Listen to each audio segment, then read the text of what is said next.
You're listening to the Beans and Dice podcast, a podcast about how we game. Hey, folks, welcome to the Thursday Night Beans and Dice podcast. Beans and Pod Dotcast. live. You can hear that. That's live. There's no editing. Live. Roll back. Let's do it again. Call-in show. Cut. I'm Carlos. I'm Rob. And I'm Wayne.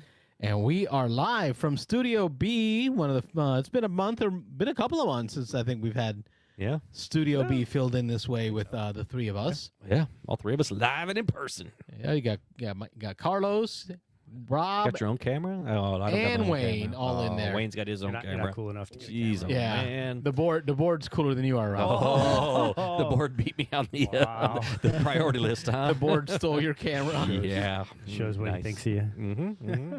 I hear you. I don't have my phone. I'm not opening up no phone Oh, lines. you better go grab that phone. Let me go grab that phone. It's on the charger. Rob, let the folks at home know who amongst we are yourselves. and what we do. Yeah, we are the I Beans. put the camera on you. Oh, did you? Oh, But yeah, it is I on don't me. have one. Hey, look at that. Anyway, Beans and Dice Thursday night call-in show. Wah, wah, wah, wah. That's my thing, right? Anyway, Thursday night call-in show. We it's sports talk radio for board games, right? I mean, we just we hang out, we talk to people. If you call, you can take over the show for 5 or 10 minutes. Just talk about whatever you've been playing, whatever you've been hearing news about, whatever's going on in the gaming community. Any other kind of geeky goodness, board game related, adjacent goodness. We talk about movies, we talk about books, comics, whatever. Tonight we're going to be hitting our big board, but don't worry about interrupting. So if we're talking about something and you want to call in and change the subject, that's fine. But at some point tonight, we're going to hit the top 20 and do our updates for the month of August. So we're getting that done. Are we a week late on that, I think? Yeah, I think we are. Been last week, but we had guests. Yeah, we had guests last week, so that's all right. That's allowable. So, but yeah, so call in, take over the show. If you don't call in, we're just going to ramble about crap. So No, we'll be spending time doing the board because that's gonna.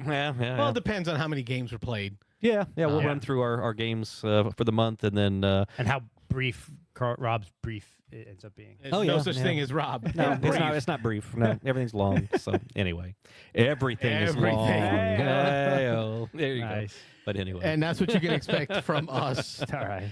Wayne, I know it 12-year-old says humor. 9:30. I'm gonna go ahead and open up this phone line okay. now. Yeah. We're just we're going in and we will be off the rails. interrupted. Off the rails. We will Somebody stop enjoy 'em. this. The Yep. one thing that Carlos is consistent at is Inconsistency. inconsistency. You can change it up every baby. week. It's got to be different. Yeah. Hey, I love it. I love it. I love y'all. It's for the people. This Tonight isn't we're- for me. Tonight we're gonna hit in the news. That was one of the things we haven't done. a couple couple things out weeks there, here. yeah. So We're we gonna got a few try things to talk get about. into the news, Oh, we're gonna depending get on how into it. long we get No, into that. We're gonna force it. But there is some news in there that I want to get into. Yeah, a few things there. We've got, again, our top 20 board. We're going to run through that and any updates we had for the month of August. We're probably going to get to some, hopefully, other geeky goodness, the old OGG. Oh, yeah, I got some of that. Yeah, as do I. Shows watched and et cetera, books read, that kind of good stuff. Other geeky goodness. OGG. And so we'll do our board, the twig, some news, some OGG. Let's get into it. Phone lines are open. 813-618-7099 is the number, folks. The phone lines are open. Make sure you call in and interrupt us. Like, that's the number one goal. Do it. Rob, so we're going to update our top 20 boards. We'll start with Wayne. Are you prepared? I'm prepared. Oh, good. Okay, I'm we'll glad allow you're ready, Wayne. 'cause I'm not. I still got to get Sharpies Yeah, together. I still got to write stuff down, so yeah, we'll let Wayne kick it off. These guys. Let's see. Was it a big game month for you in August, Wayne? It was not a huge because I work in education, and so the start of the new school year is kind of hard. So I made a game day, Sure. and then played a couple of random games with my family, and then obviously BGA. But yeah, it wasn't a super big month, so I don't. But it's getting really hard, is it not? Like for me, it's really yeah. hard. Like I was wrenching, like, oh, what do I do here? So I think I told you guys I played like 25 unique games in August, which so is that's a pretty good, pretty month, yeah, good. yeah. I might have one or two for the list. I mean, it's getting tough. Yeah, I think I probably like 12 or 13 unique games for the month as far as plays. But yeah, so mine's gonna be pretty quick. I think most of my changes are actually towards the bottom of my list. So once I get past like 15, I think, or 16, it'll pretty much just be the same. So it'll be relatively quick. But the first game that fell off my list is Duel for Middle Earth. Again, I think we've had that conversation about just it's hard for two-player or party games to stay on the list very long with the style of gamers that we are. But it's a really good game. Yep. I did get to play Seven Wonders Duel this past weekend, so Nice. September, obviously, which I liked. But With all the expansions I heard, all the which Jim will be expansions. proud. Yeah, Jim will be proud about that one. Yeah, exactly. Yeah. So that one fell off my list, and then let's go to Japan. fell off my list, and it's I still love this game. But I think where it's fitting into my games now is it's a game I like to play. It's a game I will play 2 or 3 times a year or twice a year, but I don't want to overplay it because it gets a little samey if you play it too much. And I think that's why it's fallen off my list is because I played it a lot this year. Yeah. So I kind of burnt out on it a little bit, but I still really enjoy that game. So, See that? yep. Yeah. Rock Hard 1977 had made my list after Dice Tyrese. It's falling back off. It's a game that I would like to play again. I really like the theme of it. I like the way they address the game and the way they work the theme in. So I think it's a game that is always going to be one that I enjoy to play, but it'll always be one that kind of falls towards the bottom of my list and either just on or just off the list. The next one is one that made my list as a game I played this month, but then it fell back off because I kind of rank them as I go. And so Detective City of Angels, we played that. It made my top 20 and then kind of fell off. Oh, yeah, Carlos is doing a thing, but keep going. Keep going. Yeah, he's gonna do something else here. So Detective City Angels really enjoyed this game, and I think it made my list initially, and then as I was ranking other games, it fell back off because it's a game that I don't feel like you have to dedicate time to it, right? You have to. Someone has to be the chisel. Somebody kind of has to have already played the missions, kind of to know what's going on. So it's gonna be a game that I feel it's a really good game, but it's hard to. Yeah, sorry. It's hard to get it played, and I gotta get that. Hold on. So sorry. Yeah, no problem. It's all right, not a problem. Wayne's gonna take care of that, and we will allow him to a moment. I will update y'all on what we're doing here. So let me Take control there. Yep, let me move that down. And all right, we're on. Rob and I are on. Okay, so check it out, Rob. I kept telling you we were gonna do it, and we did it. It's a thing. We're doing it. This I see little another board back there. Yeah, we got another board. What's the deal with a little board? We got a whole other board. This little board right here is going to be our 2-player party game board. Don't write on your thing over there. Get your marker open. Just, okay, so right on your screen. Our 2-player party board, party game board. You spring this on me. I didn't have a chance to prepare. No, you love that, right? Yeah, I do. And you know how I remember to do it? I looked at you, and there it was sitting in the corner. Oh. I had put it in the corner trying to remember. Nothing Next like time we do pre-planning. it. Yeah, get that well thought I out. planned, but this is it, Rob. I told you I'd get it. We got it. So now we can move, if you want to put that over there. Yeah. We can move games into that new board. Okay. Which I'm not even sure if we're going to rank them or just put them there. Right now, we'll just stack them in order as we go. But that'll be our 2-player party game Can board. this be like a group effort, or it's up to you. We go 3 wide on there. It can go 3 deep. Or just rank them as a team, I guess. But I see what you're saying. Yeah. Just like, As long as Toy Battles is on top, I can agree to it. I can allow it. So, sorry about that, guys. I appreciate that. Sometimes, got to take a phone call. We're parents, Parents, right? yep. We're parents, and we're children. We have families to take care of. Yeah. That's how we game. So City of Angels is a really good game. I really like it. I'm afraid there's a Kickstarter coming up for an expansion to this. So that could be dangerous. But it's a game that the reason why I fell off my list so quickly is because it's really, really good, but I think it's hard to table. You kind of have to dedicate time to it. So that's why I kind of didn't stay on my list. So, yeah. It's very specific in what it does. It kind of is. It's almost like an RPG game. Like, you got to plan it. I'm a huge fan of the LA Noire video game back in the day on the Xbox, and this is the board game version of it. It's really good. So, so going into my list, number 20, Camel Up. Got to play it again with my family. All right. My kid loves this game. My wife even liked it, and a friend of ours. We played it a couple times in August. So it hits. It's such a fun game. I don't think I've ever had a game of Camel Up that wasn't enjoyable. So when you think about enjoyment in the game and sort of like that like return on investment, right up there, super high. So you're probably going to remind me that we probably have played this together. But have you had a chance to play? Yes, we played Hot Streak. There we go. Yeah. All right. So let's say you probably remind me. We played it together. Hot I played it with a bunch of different people now. Hot Streak but, is fun. It didn't quite make my list. Okay. It was one I thought about. I just don't. It's good. So we'll see. Okay. I've only played it the once, so that's why it's not on there yet. Okay. Cool. My number 19 is Flamme Rouge. That got to hit my list. I think of all the racing games, this is my favorite.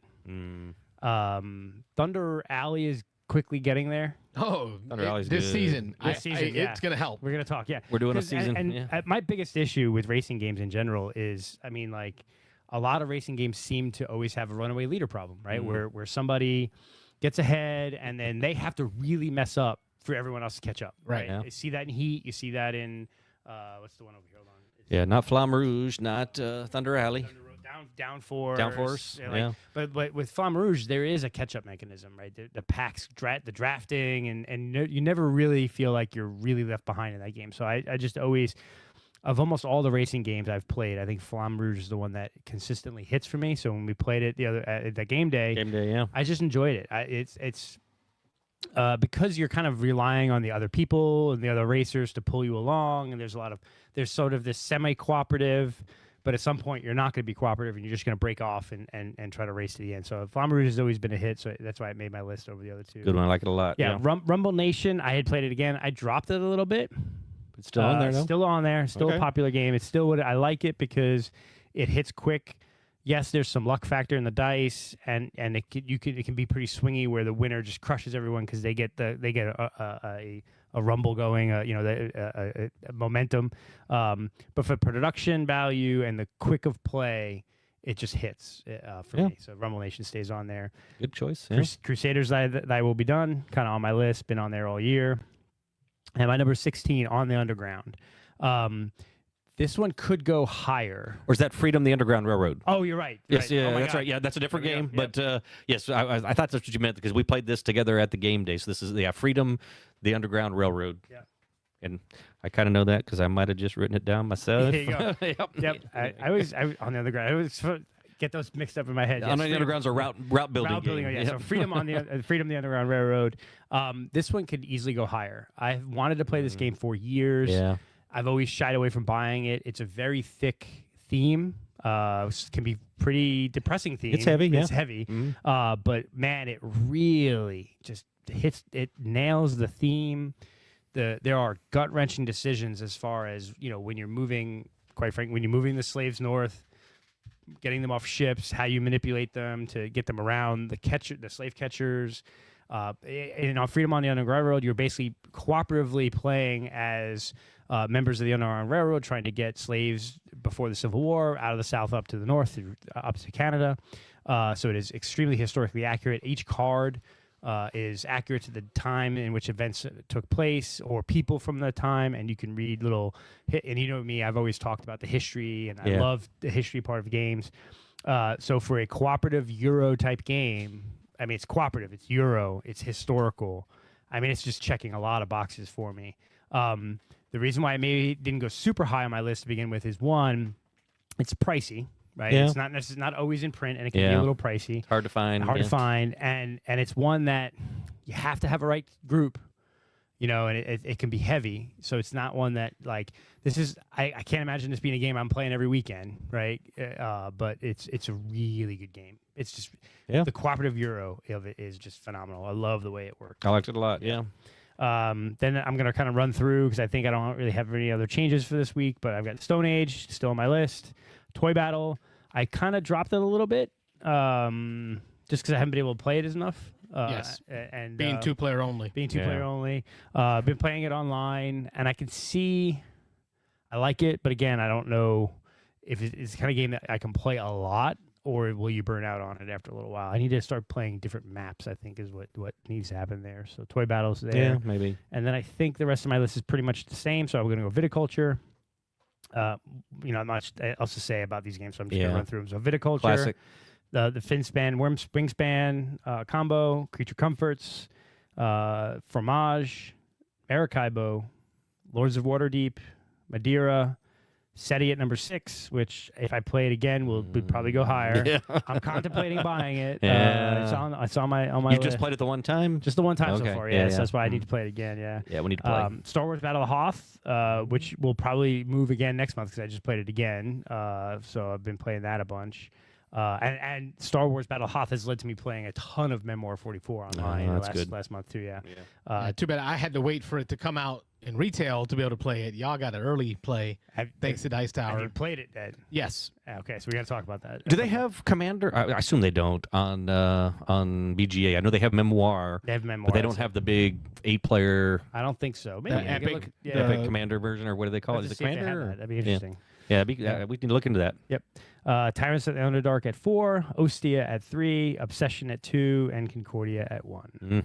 So there's my list. Nice. Not much change. Some changes towards the bottom. It's going to be, at this point of the year, it's hard. My top 10 are pretty much my top 10. It's going to be hard for something. I can't imagine a game right now coming in and breaking into my top 10. I played some pretty dang good ones at Retreat, but that's going to be next list, not this list. So we'll see. But yeah. All right. Well, Wayne, I'd like for you to, for the folks at home, run down. Okay. We're gonna do it that way. I can snip this out as its own clip. Okay. Post up that list share and again. run the folks at home from 20 to 1. Hit them with your updated top 20 board. All right. Let me share again. Yeah, we use the show as also a way to create clips and moments that we want to separate out as separate videos, because not everyone wants to watch a 2.5 hour ramble on board games. There we go. All right. So starting at number 20, let me look at the camera here. My number 20 is Camel Up. My number 19 is Flamme Rouge. My number 18 is Rumble Nation. My number 17 is Crusaders Thy Will Be Done. Number 16 is Freedom, the Underground Railroad. 15, Stone Age. 14, Toy Battle. 13, Viticulture. 12 is Finspan, Wormspan. I'm kind of combining the spans there. Number 11, Creature Comforts for Kids Table Board Games. Number 10, Fromage. Number 9, Maracaibo. Number 8, Lords of Waterdeep. Number 7, Madeira. Number 6, Seti. Number 5, Star Wars Battle for Hoth, excuse me. Number 4, Tyrants of the Underdark. Number 3, Ostia. Number 2, Obsession. And number 1, Concordia. And that is my top 20 of the year 2025. All right. Nice. September. I will correct you though. Oh yeah, me too. It I was is going to do it Battle too. It is of Hoth. Hoth. I was I looking know. over your Is it shoulder. Battle It of is Hoth? of. You wrote it down. Nobody wants to stay there. It's not for anyone. That's true. Everyone's leaving. I'm just gonna steal some stuff and get out. Cricket Live, Battle of Hoth. There we go. All the rebels are flying out on transports. The Empire's just coming in to Who break wants some to stay stuff. there, Those AT-ATs are hanging around for a little while. They were down on their knees. I mean, if I was right on the AT-AT, I'd be hanging out too. All right, so I will get into my top do yours 20 next. All board. right, cool. This top 20 board is sponsored by Aaron Clark of Columbus, Ohio. Aaron Clark, my man, shout out to him. He donated to the Big old show. donation to the show. He made a significant donation to the show. So very surprised and very appreciative. Thank you, Aaron. He's also in the chat. Much appreciated, brother. We thank you all for watching, for liking. That's one way you can support. Subscribing, sharing with your friends. It's another way you can support. On the podcast, if you listen to the audio version, make sure you leave a review on whatever software you're using. That's another way for people to find us. You can donate to us through PayPal, Cash App, and Venmo with @Beansanddice or Cash Beansanddice. You can also do super chats. That's another way to support what we do here, because that money turns around right into board games for us to play for y'all. So much appreciated. Good stuff. This top 20 is brought to you by Aaron Clark of Columbus, Ohio. All right, let's get the big board up. So we got the big board. Okay, so let's go. Carlitos' big board here. Oh, we also have a little board. So what I'm introducing is it's going to be a small board, and it's going to allow me to take some of the 2-player only or party-style games, and even some card games that I want to recognize for the quality. I think a Flip 7 would go on this sideboard. Sure. So that this bigger board becomes more strategic games. So how many are you those thinking of here? deeper Like a games. top 10? I can buy more boards, Robert. No, okay. I can get more boards. I think we cap it at 10 for Five. now. Yeah, 5 or 10. 5 or 10? Yeah, Okay. yeah. We'll see how this goes. Okay. Get out of control. All right, so let's go into my August Oh, you gameplays. gotta get the board up. Oh, yeah, the big board. Big board. My August gameplays. So for me, Jungo was one of the games that I got introduced to and played.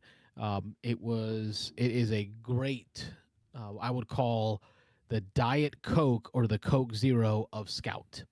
Jungo allows you to play the hand shedding game where you're trying to get rid of all your cards, but you have to do them in sets, and you cannot manipulate the order of your hand. So there's that manipulation of how to get cards in there to break things up or to connect things so you can use it more powerfully to create pairs and triples and quadruples so you can beat it. But it's not going to go on this board because this board is dedicated for the bigger games. I'm throwing that bad boy over there, Robert. We will figure out how to organize these later. Put me on the left. And Jungo. That'll be Jungo going on the honorable mentions, all other miscellaneous. I could just Sharpie your sideboard. name across the top here, yeah? You could. I don't care. Yeah. Look at me. We need a dry erase. You got a dry erase over there. I'm sure I do. Right there. There it is. I'll write it just temporarily. My man Rob. This won't be professional at all, but go ahead. Played some In the Footsteps of Darwin. This was at the time, and I believe this was the base version without the expansion just to kind of get it back onto the board. It is not going on my top 20 board. It is a good game, but playing it base without the expansion really reminded me of how quickly that game was good and then set aside. LOS. It's Los, baby. It's bad. That's Los. LOS Yeah, over there. that's Anyway, Los over there. Yeah, it's bad. Castles of Burgundy got played in August. Oh, wrong guy. Hey, That's the other. that guy's not the one talking. Castles of Burgundy got played in August. The deluxe version, multiple times with wifey. Every time I put it away and it comes back out a few months later, I ask myself, why do I stop playing this game? Yeah, it's Best good. game of all Really time. good. It is in my Hall of Fame, so it's not going to go up on the board, but I can't help but talk about it. Castles of Burgundy is amazing. SETI got played some more. Actually, a lot in August. I think I got to teach Max how to play twice in 1 week. Robert was there with me. My YouTube feed. It's not even on your I'm list not seeing yet. SETI on your board. What's wrong? Did you not play it fell before? off. It did fall off. Oh, all right. Yeah. It did fall off last you month. need a, My plays of SETI and my I can write it. researching of SETI's like strategy and watching people play has my YouTube feed full of all kinds of space stuff. Oh yeah, of I was course. telling Wayne all about all these rocks that are flying through our galaxy right now that I learned about. From outside galaxies or Ye- just new what they yes. discovered. Yeah, I Like- watch all that too. like, Oh, yeah, it's great. I mean, I love Oumuamua, it. Yeah. Yeah. apparently is moving at such a fast rate of speed that it is not from our galaxy. Yeah. The sun cannot use its gravity to keep it within our galaxy. I'm learning so much about space thanks to this game that's skyrocketing to the top. SETI. Cascadia's coming off the board. You say the top, but you probably don't mean the top. Oh, I mean the top. You mean the top? Number for this one. year so far. Rumble Nation's going to Ooh, take a nice. fall? Rumble Nation, Purple Haze. Yeah. Purple Haze? Ezra Nehemiah? Yes. All right. Ah. Because- I agree. I'm Oh, we my have a number one up twofer. there. Yeah. Part of it is, and we'll move them as we go here, but I'll put it on top for now. Okay. Part of the reason SETI's going up there is the first time I played it, I was like, not sure. Second I remember time I that. played it, It clicked. okay, I can see some stuff here. Oh, yeah. Third, time? fourth, and fifth Yeah. was like, okay, I'm getting into some deep strategy, and I think I finally got a win. You did. I did get one win. Well, we played you. I think you won. Yeah. But there's so many places to go and so many ways to do it, and the cards make such a difference in your strategy. You got to work the cards, folks. Yep. You got to work the cards. Yep. And follow that strategy. Great game. That's SETI. Toy Battle got played some more. It is currently my number 5. Yeah. I would not put it above Endeavor Deep Sea. It is a 2-player game. I don't want to move it over there. Like, I really liked it. I don't think I'm moving it to my miscellaneous board. You got to keep it in that top 20, huh? It is going to move over for me, just so you know. It is. Move it over there. Okay. It's gone. I'm doing it. You got to Going do to it. the miscellaneous board. It is a good 2-player game. Yeah. And then Rumble Nation got played. It's currently at number 1. I'm sorry. It's currently second to the top. Yeah, it's up there. It's going to go down a little bit. Okay. It's Gonna go lost a little bit of luster for me. below Purple Haze, below Ezra Nehemiah, Endeavor Deep Sea. Yeah. Okay. All right. Below Endeavor Deep Sea. All right. Yeah. And then Pixies is a new addition to me. I think I talked about it a lot last week. It is a tableau building game for 1 to 4 or 2 to 4 players. You can find the solo variant on BGG that somebody created. It's pretty cool, which I have been playing. But Pixies, wifey really likes it. I was surprised. Taught it to my son and his girlfriend. They really enjoyed it. It's getting out there, and it gives you that tactile grid. Spatial feeling of how to create this board. So it fills a lot of gaps for me in that small box game. Pixies is not going on the big board because I'm considering it a small box card game, I agree. right, which I'm putting on that miscellaneous board, Okay. that all other, Everything else. everything else. Yeah. I 'Cause agree. I don't want to waste the space over here on this board. Okay. So I guess that ends it for me. So I guess I'm putting Cascadia up. No, wait, these Nope. are going to, yeah, Everyone's gonna- Cascadia's nope. going. Everyone's Everyone's gonna gonna move down. slide. Yeah. Actually, no, Yeah, because SETI SETI's opened up at the going top. 1. Yeah. Cascadia will stay on. Some came off. Some of the Right in some there. of the games came off the There you go. board, so that leaves this board as it is. Yep. I feel like there's a big cheat right there. Hey, go get your own, Wayne. Wait, you can go get your own. Yeah. I was gonna say, if he would have known, he okay? probably would have I know, joined I us up here would've this done- week. yeah, So, I could've- I had completely forgotten I did that. so I'm doing this on the fly. So, Everything's on the fly oh, with so me. you're gonna give us your top, right? All right, so for the Carlito people- going down his top 20 board for August 2025. In number 20, Cascadia. Number 19, Fellowship of the Ring, the trick-taking game. Number 18, Brian Baru. 17, Potion Explosion. 16, Foundations of Metropolis. 15 is Flip 7. 14 is Sky Team. 13 is Heat. 12 is Hero Quest. 11, Star Wars Imperial Assault. At number 10, the mascot racing game, Hot Streak. Number 9, Baseball Highlights 2045. Number 8, The White Castle. Number 7, Camel Up. Number 6, Thunder Road Vendetta. Number 5, Rumble Nation. Number 4, Endeavor Deep Sea. Number 3, Ezra and Nehemiah. Number 2, Purple Haze. And new winner at the top, my man Seti. Ding, ding, ding. So now you Ring the board. You moved Toy Battle all the way over there, but you left Sky Team and Flip 7. Listen, because I haven't played them yet. So had I played them, I would have moved them. There you go. Okay, Yeah. I feel you. That's true. That's true. All right. Now, I'm not saying that rule will apply You're next month. following that I could rule. totally change that rule Okay. mid-month. Yeah. Just grab them all off there. You know me. I could change that rule next month. All right, so you got me thinking here now because I'm looking at my list and trying to figure out. And Because Rob didn't play Toy Battle, he can't move it. yeah, I played it on. I mean, that's our rules. BGA though. Oh, there you so go. That that's why I'm counts. going to stretch the boundaries here with plays on BGA. So anyway, Wait, I also go ahead. Yeah. Star Wars Battle of Hoth didn't make your top 20. It was in August. Y'all got to play it early. Yeah, that's right. we You did. play Because till you guys September. were at. Dice Tower East. I had to wait till it came out for me for So it'd be retail. September. Okay. All right. Okay, well, I've got 2 games that are going to be joining my top 20 and rearranging things a little bit. So I'm trying to look here to not have to just eliminate games out of here. Now that we're doing this little sideboard, I'm gonna consider Toy Battle, my plays on BGA, qualifying so that it doesn't fall off, because it wouldn't fall off. It'd go down to 20 and then down to 21 by the time these other 2 come on. So it's going to be a save for Toy Battle right now. Oh, yep, thank you. So it's moving over to the miscellaneous You board. can write my name hopefully better than I wrote Carlos's over there.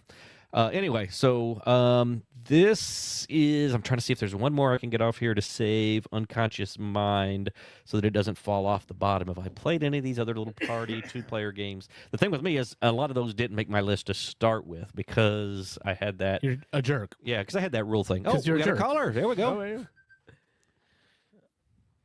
Beans and Dice Podcast. State your name. Where are you calling from? My name's Leo. I'm calling in from Cali. Hello, Leo from Cali. Welcome to the show. We are a podcast about board games and other geeky goodness. What do you want to chat about? The niggers. That's Yeah. a nice chat. Yeah. Anyway, get those every now and then. Pray for our nation, please. Yeah, we'll get those here and there. But yeah, looking at my list, I didn't have a lot of, like, say, 2-player or party games on here anyway. So I think I'll next month, hopefully, I'll be a little more prepared. I'll play some 2-player games and make sure I get this board over here flushed out a little bit. But for now, Toy Battle is going to be the one that just slides off the big board over to the little board on the side. I've got 2 games in August, even though, like I say, I think I played 25 unique games in the month of August. I've got these 2 that are going to go on the list. The first one that's going to sneak on here is going to be, I don't know how to pronounce this. This was a big hit with our friends in the state of Louisiana, all those Louisianers, when this came out. Gosh, has it been 2 years ago maybe now?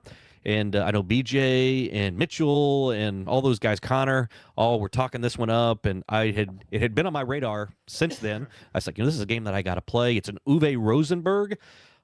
Atiwa? Atiwa. Did you look up the pronunciation? Yeah, Okay, it's Atiwa. and then you pronounce the T as T-E and Va. Okay, Ativa. that's the way of like a V. Oh, okay. Like a Uwe? Like a Uwe, exactly. Ativa. So Ativa. So this is I guess this is a place in Africa. This is a town, city in Africa, and there's some little bit of history, a little bit of a geography built in. So these folks have a coexistence with a huge bat population, and this is an Uwe Rosenberg.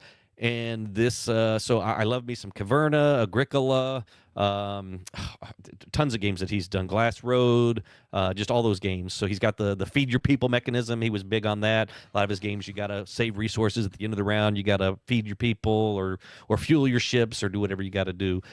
This one is a quicker, lighter Uwe. So this game plays probably in about an hour. Most of his other bigger games, good 2.5 hour games. I really appreciated that because I'm a huge fan. He may be my number 1 designer just because I like the way he does games. And having a shorter, quicker version of one of his games felt good. There's a lot of combos in this. You're sliding stuff around your board. You're using some resources over here to attract some bats, and the bats go out and get stuff for you.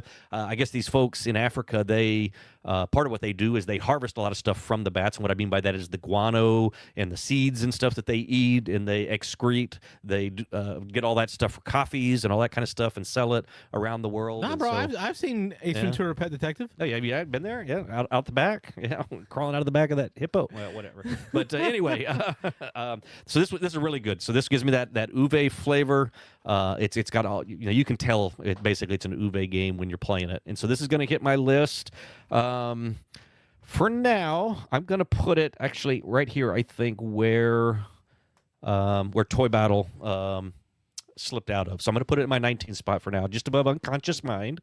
So at the moment, Unconscious Mind is on the list, but you know what? I don't think there's another one I can pull. I'm going to pull Unconscious Mind for now. Ooh.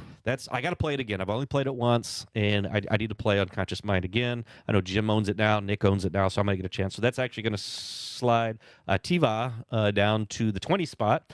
I'm going to move Finspan down to 19. I'm going to be moving some stuff here. Obsession. Yeah, they're getting down near the bottom of the list here. This really hurts. I got to play Fenceman again, though. It's been a while since I played. And Obsession, apparently. Obsession. I've only been playing that on BGA, so I want to play it again in person. I've only played it one time in person, and I enjoyed it, but I need to get that back to the table. Who But, has that? yeah. I do. Okay, I he have yet to does. play. That might be one we need to get over. Sam's here. got it. Oh, yeah, that's we got to put that on the list. So We need to create a list, that's gentlemen. what I said before the show. We got to start for writing these the down. folks at Somebody- home. Yeah, there you go. Write it down somewhere. We started a chat earlier Yeah. this week about what are we going to play tonight. We're all getting together for the first time in a month or two. yeah. I'm ordering pizza. Who's bringing the beer? What game are we playing? Took us And we 24 get hours here- to figure it out. No, you Well, got even here, still didn't have it and figured it was out. like, what are we playing? Yeah. So, yeah, it took us at least 24 hours to even come up with a list of a couple things. But, yeah, we got to start hitting these up, these ones we keep saying that we got to play, that one of us hasn't played, that we got to get tabled. So, anyway. So, Obsession, Lisboa. Yeah. Well, and I kind of hinted at this before. So, where I'm getting to is Freedom, the Underground Railroad, which hit Wayne's list this month. It's a really good game. And so, I mean, Lisboa, I like Lisboa a lot. It's a big, heavy game. I think Freedom's going to go above it. Federation's going to slide down. I like Federation a lot. Maracaibo's sliding down. Wow. Yeah, I mean, this is getting up there. So Mosaic. Oof. I'm going to slide Mosaic down. I'm going to slide Galactic Cruise down. Battle of Hoth. I have not played that again, so I got to get that played so I can slide it over to the other board over there. Wow. It's 2 players, so I think it qualifies, right? No, I'm talking about where this game's landing. Oh, yeah, Freedom. Yeah, now we're getting tough. It's Ultimate Railroads. Wow. Ultimate Railroads. I'm going to slide it above Ultimate Railroads and Purple Haze. I'm going to put it under Thunder Alley. I'm going to put it in the top 10. I'm going to put it in the 9 spot. Wow. Yeah, that's high. That's high up. I was impressed with this one. This one, it's a puzzle, and the game is really good. But as Wayne hit on for all those other reasons, the feelings you get playing it, the little bit of history you get, you feel like you're taking part in a noble cause, even though you're just playing a board game. You kind of feel like, I'm trying to get these people out of bad situations, out of oppression, get them to somewhere where they can escape and be free, and it hits hard with the theme, and you feel like you're really accomplishing something, even though you're not going to save them all, and you've got to make hard decisions. Sometimes you got to sacrifice one for the many, and I go over here, I'm going to sacrifice this one. It's going to pull all the slave catchers to one area so that I can sneak 4 of them up the left side and get them to freedom. So you got to make tough decisions, and then there's history in it. The cards you play have historical text. What about the artwork? Did they go with drawn artwork, or is it there's black and white pictures? photos, Like black and white photos. yeah, Both? old photographs. Yeah, there's some drawn stuff, some contracts and stuff like that. So yeah, Man, it's- so that seems like a lot of history. I would like that. yeah, it's really good. So yep, gonna hit my list then at number 9, Freedom, the nice. Underground Railroad. So. Wow. I'll do a quick recap then. So my top 20 for games that I played in August that are now going to go on to my top 20 of games played for the year. We're going to start with the bottom of my list for the year is number 20, Tiva. Hopefully we're saying that correctly. Number 19, I'm trying hard. Number 19's Fenspan. 18, Obsession. 17, Lisboa. 16, Federation. 15, Maracaibo. Mosaic. Galactic Cruise. 12 is Star Wars, Battle of Hoth. 11, Ultimate Railroads. Getting into my top 10. Purple Haze. Freedom, the Underground Railroad, a new edition at number 9. Thunder Alley, one of my all-time favorite racing games, number 8. Talatum at number 7. Concordia, a classic, at 6. Underwater Cities, a game I just fell in love with, number 5. Raw, a game that we actually played tonight. We'll probably touch on that here in a few minutes, number 4. Lords of Waterdeep at number 3. Ostia at number 2. And my number 1 now, matching Carlos's number 1, SETI. Oh, hey, high There we go. five. Look at that. We got to get Wayne on this. So Listen, I'm next- at like 6. I think my SETI's next like month 6 maybe for you me. can high five. Well, 6 is not a high five. So all anyway, right, I'm getting we're this. gonna try this again. I'm getting the spam risk on it, so let me get the All right. fast fingers Yeah. ready. All right. Yeah. Beans or- it out. It's podcast. State your name. Where are you calling from? Hey, what's up, man? My name is Jardy, and I'm from Montana. Hello, Jardy. We talk board games. What do you want to talk about? I really just want to talk about this is a pretty niche one. It's called 764. I'm sorry. Say again. 764. Okay, I'm not familiar with that. It's a pretty rare one. My family has had the same game for about 20 years now. But basically, the I can't focus, man. Come on, bro. You gotta get it good. Like, Oh. listen, Gotta if you're try. gonna prank you us, gotta try. get I heard him good at laughing right it. at the beginning. It was Yeah. like, from the beginning, we knew that was. We've had some great prankers. And he couldn't remember his name. It was like, I'm Jordy Yeah. from Montana. So yeah, I mean, come on, you got to up your game. Get gooder, bro. Yeah, Yes, get good. Up your game. We're a bunch of nerds talking about board games, telling you to get gooder. Where does that put you? Yeah. Anyway, On our board, not on the board. exactly. On the So, board, right. All right, Jordy. Thank you for the call. we knocked out the top Hey, 20. that counts as 2 calls, though. Oh, yeah, okay, where's the, Well, where's the they- call board? this No, is we took not it there. down. They added out the first one. All right, whatever. Yeah. All right, so that was our top 20 board, brought to you by my man Aaron Clark out of Columbus, Ohio. Thank you, Aaron. Supporting Aaron is in the chat. He says, appreciate you guys. Yeah. I've been listening and calling for years. Oh, yeah. So it was overdue, honestly. Listen, nothing is due. Yeah, so nothing's it can't owed. be overdue. Yeah, we're not owed. You just being there and calling was so appreciated. So Making it a show. yes. In the chat, let's see who else is out there. We got John in the chat saying evening all. Aaron opened it up before, right when we got started, saying, hey, folks. Then we got Kyle Jeeves in the chat talking about a top 20 board. Says Obsession Kickstarter launches in a week and a half or so. What? I thought the game's already out. What are we doing now? They're doing a consolidated rule book. I like it. Yeah, like a big rule book, and then part of that is what I love about this dude is like, so the Kickstarter is going to be a consolidated rule book with like additional scenarios, additional like ways to play it. As people develop other variants, he throws them in there. Cool. And then he's going to, I guess, in the most recent Kickstarter, there was a slight difference in the tile thickness between some of the new tiles and some of the old tiles, so he's going to reprint all of those and put them in the new Kickstarter, kind of Nice. like as an add-on. Okay. I hear he's a good guy. Yeah, it's really really good. Cool. And is so I'm sure it's an all-in kind of thing you can do and go back and get all the old stuff, all the new stuff. Okay. Yeah. What does it cost to get into that? It's not cheap though. Like I think right now for everything that'd be out, my guess is be like in the 180-ish range. Oh, wow. It's a lot of cardboard, Yeah. and it's heavy. high quality stuff. Yeah, Yeah. yeah. So, but yeah. Kyle says also a new box with new art that holds Oh everything. yeah, he's saying like that like. But what's interesting though is like, I don't need the new box because everything fits in the box. Everything for crammed me. in the I old got one? everything in Yeah. there. I figured it out. I don't know if I need a new box, but yeah. But what about like folks like me who are considering everything I hear about it, but I don't want all the deluxe stuff. Like I just want like a basic retail copy. You just go buy a basic retail copy then. Okay, so there's no. Yeah, there's some copies you can buy right from his website. I understand like they add promo stuff, but stuff that gets fixed, I want to like a rule book or rules issues. If you buy the new copy, it's all updated and everything like that. And obviously, you don't buy the expansions. You don't really need the expansions. Actually, the game does play very well. Yeah. Base. The base comes with a good amount of stuff. Yeah. Yeah. Thank you, Kyle, in the chat.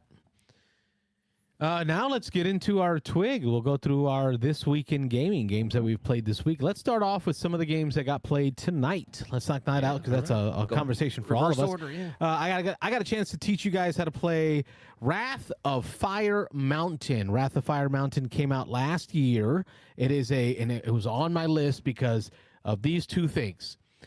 Phil Walker Harding, Yep. Praise be. Eric Lang. There you go. Like if they had a love child, I would imagine it would be an amazing game designer. You love this actual metal tin. It's magnetic. Dude, we can do game list on this tin. Yeah, we could. Yeah, look at that. It is Wrath of Fire Mountain. It is called, and it feels it, My Little Blood Rage. Yeah, Like people, there's this aspect of area control, putting out your troops on the board, using those troops for different things in order to buy monsters that you get to pick. Dinosaurs aren't They're not- monsters. well, they can be. Dinosaurs are civilized. If they're controlled by Wayne, Yeah, they are just eating monsters. people. I don't know Yeah. what she's talking about. T-Rex.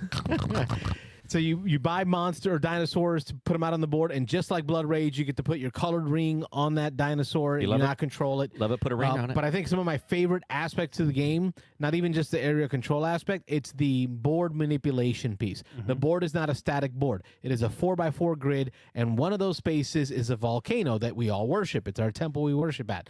And whoever controls the volcano during their turn, they can move or slide orthogonally that volcano left, right, up, or down. When you do that, you trigger movement of all the other tiles. Well, what you're trying to do in this game is gain control of regions. So when you move things around, it really allows you to impact what region sizes there are for the different types of regions for scoring. So you're like moving stuff around as the tremors happen. And then whoever controls the volcano is going to score a number of points. At the time that it scores, we'll score all regions. We pick up our units, take them off the board, and then do it again until somebody gets to a set number of points. But you're doing all this through a Yahtzee mechanism with 5 dice. You're chucking 5 dice. You're using the egg symbols to go hatch dinosaurs in order to get a dinosaur under you. You're using the hut symbol to place cavemen on the hut space so that you can then move them around using the foot symbol. There's a cave and a hut that they can place them out there. And then finally, there's the volcano symbol where you can place your cavemen on the volcano to worship it in order to try to score points when the volcano goes off. That's the gist of the game. Gentlemen, what are your thoughts on Wrath of Fire Mountain? I thought it was really fun. Actually, I thought it was quick. We played it in under 30 minutes, basically. So light, fun, quick. Not a super fan of the tin, but that's a It's a game right thing. game right thing. But okay, let's stop But- on the tin for a second. Look at this tin. It's a nice tin though. Right. There's no. It doesn't have the lip. sticking out There's no lip. edges. Yeah, there's no lip. Because normally with the tins from Game Right, they do a rolled metal Yeah. that creates a lift there. This time the sides are flat. That's better. I kind of like that. Yeah. Yeah. I honestly, I kind of would buy this game. The one thing I will say, I think the component quality of the dinosaurs is a little weak. We already have one that's snapped off the base. Go to the dollar store and Then snap, the unglued. Unglued, Yeah, yeah. unglued. And I noticed when I was taking the ring off the Tyrannosaurus, like I almost ripped his feet off too. Like I'm like, oh yeah, it was like, oh, so. So the some of the dinosaurs can be component wise maybe a little suspect, Little but flimsy, a little flimsy. But yeah, it was a really fun game. I mean, it was definitely a kind of game that I think my kid would play this. You know, easily 8 to 10 years old would get into this, and it's fun, quick. yeah. Not that it means much. They have 10 plus on the box, but that's usually a Probably a component. thing. Yeah, it's got little pieces. Little cavemen are fairly small. The dinosaurs are kind of fairly small. You know, it would be kind of cool to have some larger dinosaurs. You know, like to actually feel like they're dwarfing the cavemen or whatnot. But They look pretty big in your small hands. Ew. yeah, not that small. Yeah. No, it was fun. It was definitely an enjoyable game. Like I don't know the price point on it, but I would assume it's not an expensive game, right? It was not. Yeah, yeah. It was one of these $30 or $40 game. Yeah, it was one of these cheap buys. Okay. And Game Right, you know, they're tending to be big box stores, but I haven't seen it like in the Targets or Walmarts. So I was really hoping that this game would be one of those. But let's talk about the dinosaur component quality. Would you say better than or less than Through the Desert when we talk about the camels? You called them dollar store camels, if I recall. Yeah. No, that was The palm trees for it. no the the palm trees were bad. Yeah, Through the Desert. That was. I was thinking of the Cretaceous Rails was the other one. I was like, it's just a bunch of Cretaceous dollar Rails. store dials. But these are not as good as Cretaceous Rails, and probably about as good as Through the Desert. I mean, I'm not complaining about it. It's a mass market game. It's like, but I would just feel like this is the kind of thing is if you buy this game, you might want to take a moment with a little extra crazy glue and just glue the feet on better. Yeah, knock them in. Yeah. But it's good, really fun. I enjoyed it. No, great game. It's not going to be making any of my boards, No. I don't think. No. But this one I would not be afraid to bust out with a new gamer or family gamer. I'm actually going out Friday to play some games with a church family that we know. So he used to play HeroScape back in the day, or I'm sorry, Hero Quest. So he's asking me to bring my copy of Hero Quest, and I'm trying to decide what kind of games should I bring if we need to do filler. And I'm thinking Wrath of Fire Mountain. He's got boys too. That might work out well. 2 to 4 players. Yeah, cool. All right. What else did we play tonight? Raw.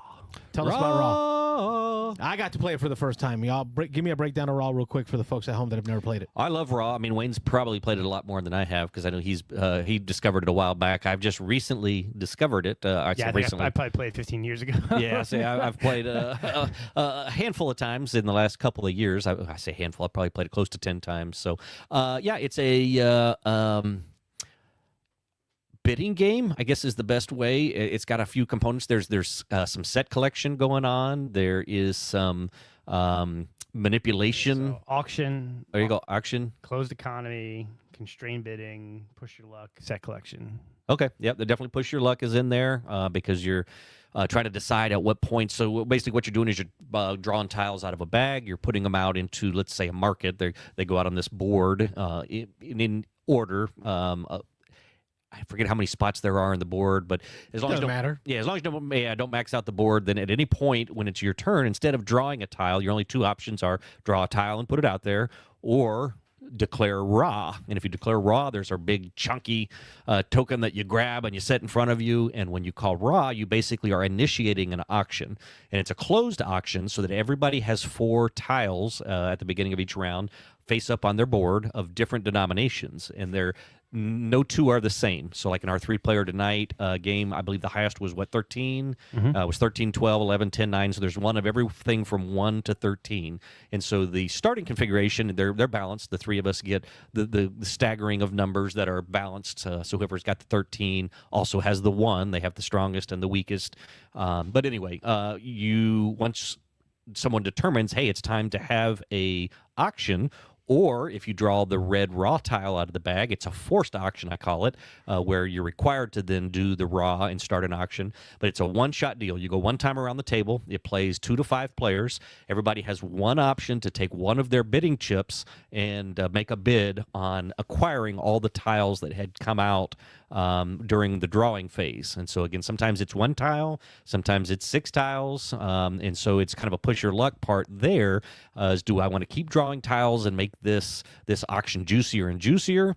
Or do I want to go ahead and end it now, maybe have somebody use one of their bids because I know, Carlos is looking for the Nile tiles, and there's a couple Niles out there. If we keep drawing, there may be even more, and it just gets juicier and juicier for him. So maybe I go ahead and just call an auction. I know he's probably going to throw a bid out there.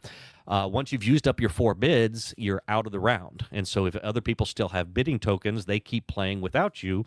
And when you come down to one person, as long as the boatman, there's a name for him in history. The guy on the boat. Yeah, the guy on the boat. Once he reaches it's the river Styx, he's going down or whatever. But if he reaches the end by drawing too many of those red raw tiles, then it immediately ends the round and you score.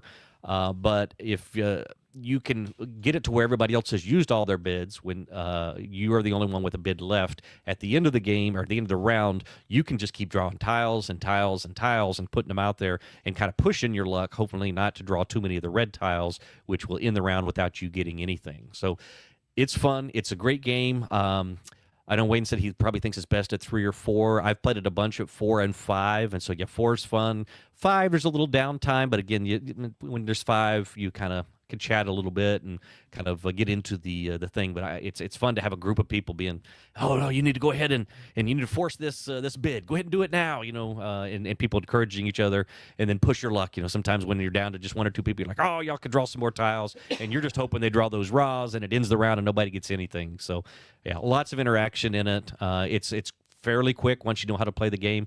I would say even at 4 players, you could play it in under an hour, 45 minutes. So quick, it is quick once you learn it. But it is probably the most interactive of the 3-bitting game, like the trilogy that people kind of talk about, which is Raw, Beansanddice, and the Drum Fabrique or Dream Factory or Hollywood Blockbuster, all the same version, different versions of the same game. Same game. This is the game where it's like everyone's rah, rah, rah, rah. Yeah. Rah. Or like, That's what I like. Yeah, the atmosphere in it. The atmosphere gets there, that kind of Or no rah. Or no No rah. rah. Right? No Yeah. rah. No raw tiles. How No many raw times tiles. tonight did Rob pull rah? And I'm like, every yeah. time. At the end Every of the time. game, I'm like, well, if Rob pulls rah, it ends the game, and I'm probably going to win. Every time. Rob's going to pull it, and bam, pulled it. Yeah. So you definitely get more of those stand-up, like, moments with this game than the others. But it's in the comment in the chat from John Ledier, it says, "Did you guys get the expansion to Raw? I got mine yesterday from Kickstarter. Anybody?" I haven't. Yeah, there was a Kickstarter. I did not go in for it, so I figured I'd probably buy it on the aftermarket at some point down the road. But yeah, there was a Kickstarter. I think it added a new type of tile or a couple other little things. But yeah. I did not because I don't own the new version of Raw. Okay. I own an older version. What you get for being a grognard? Yeah.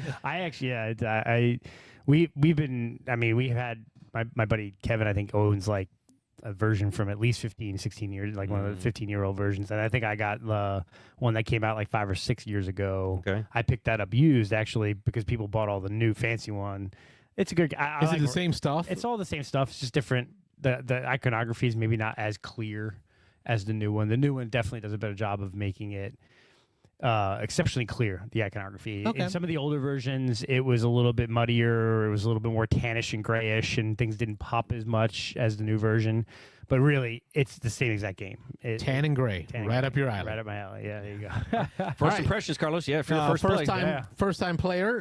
Got it taught really fast. Yeah. It was great because it was so simple to teach.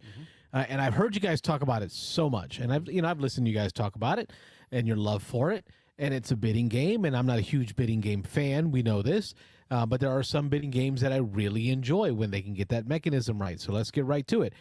Some of the things that I really enjoyed about this game, that bag. I wasn't sure at the beginning. I told Rob, this is kind of fiddly with the bag, but it started to remind me of Ecos. Ecos is a game with a big bag full of tiles, and it feels like bingo. It's almost like bingo night where you're trying to see, will my tile get pulled? Because this is what I need, right? And we got into this streak where a certain tile just wasn't coming out. We just could not get the flood tiles out. Yeah. We had dozens and dozens of Nile tiles, but we couldn't get flood tiles. So like the excitement of what's coming up, along with, like Wayne shared, the raw tile, the red raw tile that triggers a bid, cannot wait, must happen now. You don't have a choice. We're doing this at the wrong moment. Yeah, every time. Yeah. So it adds that surprise aspect that made it really fun.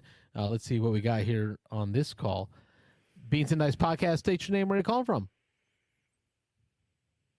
This is Joey from Colorado. How are you? Hey, Joey, real caller. a real person.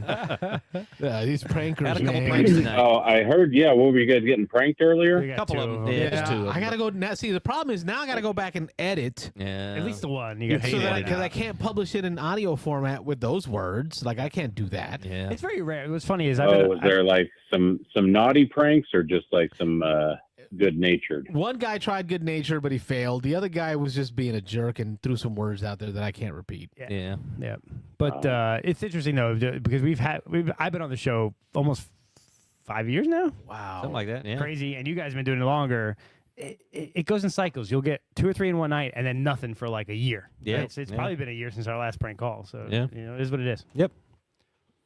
What you got going on? Well, I I heard you guys talking about Ra, and I wanted to mention I have something to say about that, and then I have something to say about you were partially in your twigs, so I wanted to bring up my Yeah, cool. twig. So first off, though, with Ra, it suffers. Well, I've actually never played it. I only want to put this out there. It suffers from the same thing that every other auction game has, which is it's a type of game that I don't know, and they make a solo auction game.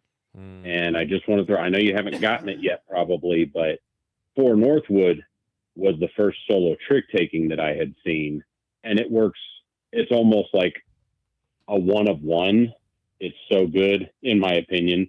I've been playing the Fellowship of the Ring one, which I'm liking, but I still like For Northwood better. But regardless, just taking into account that, yeah, I didn't know that they could make a solo trick-taking game.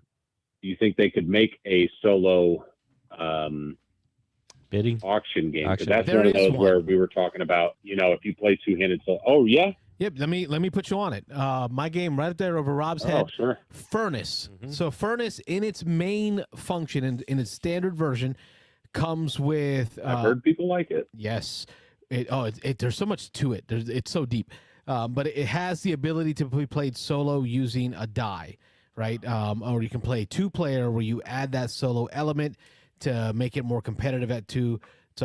But the new expansion, and I think it's Antebellum, if I'm right, Yep. the Antebellum expansion, like takes it to the next level. So you got to get both of them if you want to do it for real. It adds these automa players almost with their own style. So you might have like the capitalist, and his goal is to buy as many businesses. Like his big thing is he's buying companies. He wants businesses, right? And then the other one could be like the oil baron, right? And he wants any business that puts out oil production. So it kind of adds, I think, like 4 or 5 different flavors of opponents to play with that you can really kind of make that game your own. So Furnace, give that one a try if you have a friend that has it.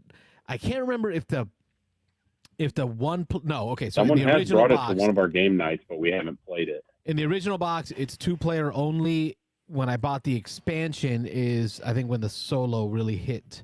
Let me double check the expansion in here. I don't want to be a liar. Interbellum. Like Roll for the Interbellum. Galaxy. Or Race for the Galaxy. Interbellum. And maybe I'd play it solo without it being a solo game, but I still love it. You just made it up. I do, because I play games solo all the time. There's 2-player mode, solo Yeah. game. Yep, the solo rules are built into the rule set. Right here, Furnace. The original rules. Oh, Okay. nice. There And you, it's there's not the answer. necessarily that I always want to play solo. It's just that, you only have so much time to get with people. So Yeah, I'm having a with you. game that I can set up and then come back to later and still play it and not have to worry about, hey, can you come over or let's get together somewhere? It just. Are you familiar with Furnace at all? No, I'm not at all. All right, so I'll give you the quick rundown. So in this bidding game, because I think I mentioned it right before you called, I'm not a fan of bidding games. I have never been a fan of bidding games unless it's got a good structure. Like this whole open bidding, like pick whatever number of dollars you have. I just can't do that. You like the closed bidding. Yes. So Oh. in Furnace, the way it does it has these bidding chips. You get 4 bidding chips or more, depending on your character that you're playing. 4 bidding chips, 1 through 4, and they're each a little bit bigger than the other. So you're going to be bidding on these cards that go into, we'll talk about that in a moment. As you bid, when you place a bid, you cannot put a bid on a card where you already have a chip. Rule 1. Rule 2, you cannot place a bid on a card that already has a bid of that number. And then you organize them in height from, smallest to largest, could kind of stack up in almost like a cylinder shape. You're buying cards that allow you to manipulate or engine build resources that you then convert into points. You're going to get those cards at the end of bidding, and then you have to slot them into your Engine. engine. And you can choose to play hard mode or easy mode. In easy mode, each round after bidding's complete, you then decide what order you want to run your engine. In the mode that I like, the hard mode, you lock them bad boys in. You slide them in there, and they're stuck there for the rest of the game. So you really need to put them in the right spot, because you don't want to play the card that converts oil into points, followed by the card that converts like steel into oil, right? Like you really want to convert these resources into what they need to be to then multiply them or manipulate them into points. Furnace, one of my wife's. The only time this game gets played, When she asks. because I have too many games. Yeah. I have too many games. When wifey says we're playing Furnace tonight, and I'm waiting for her to say it again. Furnace, great game. There you go. Nice. Yeah, I'll I'll try to find out who in my group has it. I'll see if he'll let me borrow it. I'm sure he will. Well, you we're talking about rolling a die. That brings up a third topic that I'll say too, because I saw you have and don't let me forget This Week in Game, because that's my big one. Rolling a die. I house rule. What you call it? You had it on your. It was like your number 2 or 3 game. I got Purple Lords Haze, of Waterdeep. Ezra. There we go. Oh, there you go. Yeah, yeah. That's yeah. Rob's number 3. Yes, Rob's number 3. Yep. So, which I love the game, but I did add a D20 to it, and basically, just hear me out on it. Now, I have the expansion. I've not played with the expansion, but does that weigh into your Ranking? rating of it? Yeah, I think a Yeah. little bit. I think it is a more robust game with that expansion. I like the base. It would not be my number 3 with the base. It's still a classic. It still would be a top 10 probably, but I think that expansion bumps it up a couple spots for me. Can I comment in on that? Yeah, go ahead. Oh, it is. Yeah, it's my show. Let's go. I keep hearing y'all, and when I say y'all, I mean the gaming community say, Lords of Waterdeep, the expansion is a must. Like Yeah. it must. Like It's it a must, takes but- it. Like for me, it's not a must. It's not like Valhalla for Champions of Midgard. Yeah. Tuscany for Right. viticulture. I don't know about that. That's another topic for another show. That's another one. I still love Waterdeep, like vanilla Waterdeep. It would still make my top 10. Yes, 100%. Same here. I do too, but I And like corruption I might and I like it a move lot more too. complexity. Corruption might move it like 1 or 2 spots at most. Okay. All right, back to Well, my man Joe I'll in tell you Colorado. my house rule for it, which is I threw a D20 in there, and basically instead of just getting to automatically turn in your quest card or whatever, I think it's a quest card. Yes. You count up the amount of resources that's needed in there. So let's say it's like 4 people, 2, or I think it's all people, but let's say it's 4 orange, 2 white, and 2 purple, right? So that's 8. wizard, a cleric, No. and a Basically fighter. roll a You did it right. D20. Color's the only thing that matters. But Yeah. Right. No, it doesn't. You roll a D20, and basically you just have to get that number or higher to complete the quest. If you don't, then you roll the D20 on your next turn. So you're going to give up all those resources anyways if you complete it, and you don't gain resources that fast in the game. So I find it gives a good little bit of tension, and generally they don't take too many. They're normally 10 or below. And so you're normally going to roll over the number. And then the only addition to that is if you roll a 20, you get to keep one of the resources that you would have had to give up. Whoop, whoop. And if you roll a 1, you do not pass, and you have to give up one of the things that was on the line. There's just a little something extra to it that I really like. And plus the D20 brings it, some more D&D flavor. Hey, Joey, have you played Champions of Midgard? No, it's been on my radar. I haven't. Okay, here's I why I almost say that. bought it a couple times. Here's why I say it. It's got a mechanism like what you described. Whenever you go on a quest to go fight a monster, you've got to go across the ocean. And so this is very much a Lords of Waterdeep-esque worker placement game. Build your resources, get your fighters and stuff together, throw them on a boat. But now there's a voyage to get to the quest where things can happen. So you always have to take more people with you and more resources than you Just in expect to case. take, Yeah. just in case things don't go well. Yeah. So that you can lose some bodies Yeah. and still show up with enough people to win the quest. So that's what you reminded me of when you said that. Oh, okay. You might want to give that one a check out. If you do get I certainly wouldn't mind. I'm almost at capacity here, but it's another one that if I find someone has it, I'll try to borrow it. But that's another one where I've heard the expansions are so good that it's almost you're doing a disservice if you don't play with them. Well, Valhalla is a must. Valhalla is the base game. When you lose guys, you just lose them, and then you have to kind of start building your pool all over. Valhalla, when you lose your character, your different colored dice characters. They're people, Robert. They're people. They're people. They're different colored dice. Come on.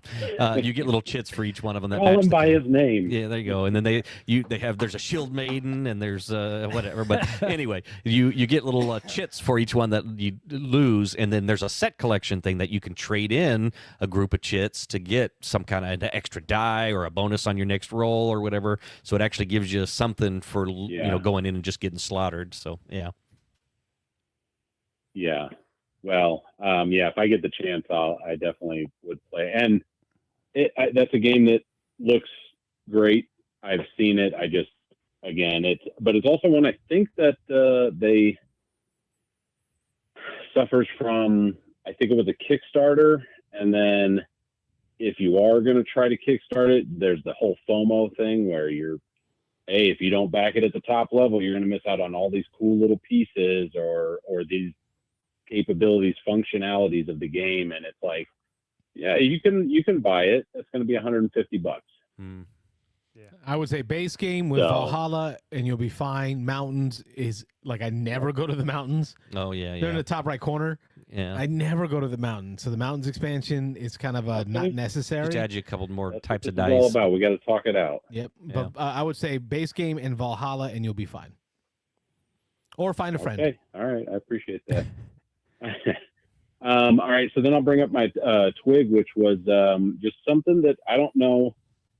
I trend towards shorter games. I'm not talking, it doesn't have to be 15 minutes, doesn't have to be filler, but my group fell into the same thing again this week, which is, and we don't get together weekly, it's monthly. And if you miss one, so it's, bi-monthly. Anyways, we get into this game of, what do we play? Tapestry. Oh yeah, It was a Tapestry. 5-player game, Yep. and we get together at 6:30. We go to a library where we can have a room. We get there at 6:30. We don't start playing until 7-ish, and then we got to be out of there by 10. But normally we go by 9:45. So you're talking 2:30, 2:45, right? And it's just another. It's just I'm not trying to vent, but this is why I like shorter games. Hour and a half, because not only, number one, can you get the game in, and I'll argue against myself here shortly, but not only can you get the game in, you can get a second game in. So if you had a bad experience on the first game, you have an opportunity to have, more than one opportunity to have a good experience, I should say. Now, that also opens you up to, you could have 2 bad experiences. But as long as you get good games to the table, we didn't even get to finish the game. Mm-hmm. We fast forwarded a little bit, and then we didn't even play the final round. We didn't even score the game. Wow. I liked the game okay, but just it was, and maybe it's our fault for trying it at the full 5-player count. Maybe we should have known, but at the same time, there's many 5-player games. I just was Mission Red Planet. I could play that in an hour with 5 people, 5 tribes. It's got to be the Wonder. right 5-player game. I'm not trying to pick. Yeah. I get it. Yes, you're not wrong, but I will say, like, sometimes there's just no way to get certain games in under a certain amount of time, and so I don't know if anybody has any preferences there. I love a crunchy game. I have plenty of good crunchy games. Marco Polo. I've got Kanban, Australia. Plenty of different good crunchy games, but all right, so here's my first piece of advice. 3 hours sometimes. My first piece of advice is do what my buddy does in Columbus, Ohio. Ron out of Columbus, Ohio jumps into the chat yesterday and says, all right, I got this night coming up. We got 4 players. We want to play something weighty. And we got just this much time to get a couple games in. Which of these should I play? Mm-hmm. And the chat blows up in there. The All Discord. right, bro. In our Discord. Yeah. Like, okay, this one, you can get those played. You can probably play those 3 times. That one, I'm like, bro, you're not going to get that one played in that 5 hours. Like, that one on its own is not going to happen. So, crowdsource, right? Crowdsource your friends out there. Yeah. Specific game-wise. Of course, I'm going to, if you're looking for any, are you looking for any game recommendations? What are your thoughts? It's not necessarily that. There's a couple different aspects to it. Number one, our game group, while we have a decent sized group, only about 3 to 5 people show up regularly. So you're either, in the case of 2 nights ago, do I force a split off of a group and say, I don't want to play that game. We're not going to get it in. Viticulture at 5 is going to be too long. Yeah. Yep. Like you want to say that. Right. But at the same time, I don't want to push my game. But at the same time, every time these big games get brought, I'm like, there's no way we're not going to get it in. So I don't know. I'm not trying to complain. It's more the fact that what Eric Summerer does versus some other groups where, hey, if you got 30 people showing up, just put your game on the table that you want to play. Oh, yeah. And, someone will show up for that game and nobody's, going to get mad about it. But if you have a small group, let's say less than 10 people, if you tend to want to play your game, you're going to be seen kind of as not a bully, but, having your way. And so I don't want to do that either. I want everybody to get a chance, but I'm like, hey, save the big games for when we have the whole day to play. Yeah. But like these 2.5 hour sessions, 3 hour sessions, you got to get a lesson. Plus it's maybe many people's first times playing. A first time playthrough is going to take a lot longer. So I don't know. It's just more therapy right now. I'm just talking about it. No, because this is real. Like this is a concern I had. And at a certain point I gave up on trying to answer that question. And I would show up with my 2-player war game and just set it up and hope that somebody wanted to play. Like I kind of had to get over that feeling of almost selfishness, like I'm being a jerk, right? Like, okay, so But you were. but I accepted it. That's the key thing. I accepted it. I want to play this Revolutionary War 2-player game with anyone that wants to play it with me. And then you guys can do a 3 or 4-player game on the side over there. Yeah, and it speaks to too is you have people that only want to play one game. They're going to bring that one game every week. They want to play it over again. Then you have people who want to play different games every week. But I think it goes back to like Nick Obin used to talk about like how long you sometimes spend figuring out the perfect game to play. And if you add up all that time, you could have played a whole nother game if you just pick a game and go. And it's like you have to. Yeah. And it speaks back to like what we did like tonight. Like it took us a day. We're in chat on our Discord in a private chat. Like, okay, what games we can play? This game. We're going to play SETI. We're going to play this game. We're going to do this. But like at some point we just got to be like, somebody just needs to step up and go. We're playing this game, right? And it is what it is. Yeah. Right? And it's a change. And I want to reiterate too, because I didn't mention it with the other thing that I said about Eric Summerer, is that they basically have a rotation since they have a small group. Hey, when you go in a rotation, when you've done your game, the next person in line gets to pick their game. They get to automatically pick their game, and the next person can say no or yes. But if they say yes, then I forget how it goes. Basically, you have the option to say no and start your own second game. But if you're there and the person who gets to choose has chosen, then you play one of those 2 games. And yes, that does force some people into some games, but at the same time, I think it's a more fair way of doing it without stepping on feelings. Hey, in 2 weeks or in 2 months, it's your turn. So basically, you're still going to get into those situations where, yes, you didn't want to play a game that you played, but at least it's a fair opportunity. Yeah, I like that. It basically is like Carlos, this is your week. You pick 2 games, and the rest of the game group has to say yes or no to those 2 games. One of those 2 games, and you play it. And then this way it rotates through. Yeah, and then the second person who would have an option also has the option to potentially say, no, I don't want to play it. I want to split off and do this game. And then Carlos still has the 3, 4, and 5 people either has to say yes to his game or the number 2 person. And that's the whole Chaz Marler from Paradise. Yeah. And he does a lot of work with Rodney and Paul Deming on them. He probably there's a website called I haven't checked it out yet, but I keep hearing about it, Game Night Picks. Right. Which is basically a game engine. You can upload your catalog. It like gamifies picking what game to play. You load your catalog and you can do picks and figure it out. But it honestly is like what games you're playing in a game night or on a game day can be stressful to some people and can actually end up killing a game day because you spend so much time just thinking about what game to play. And that's almost like part of the thing is like I love Alex to death, but his game collection is so big.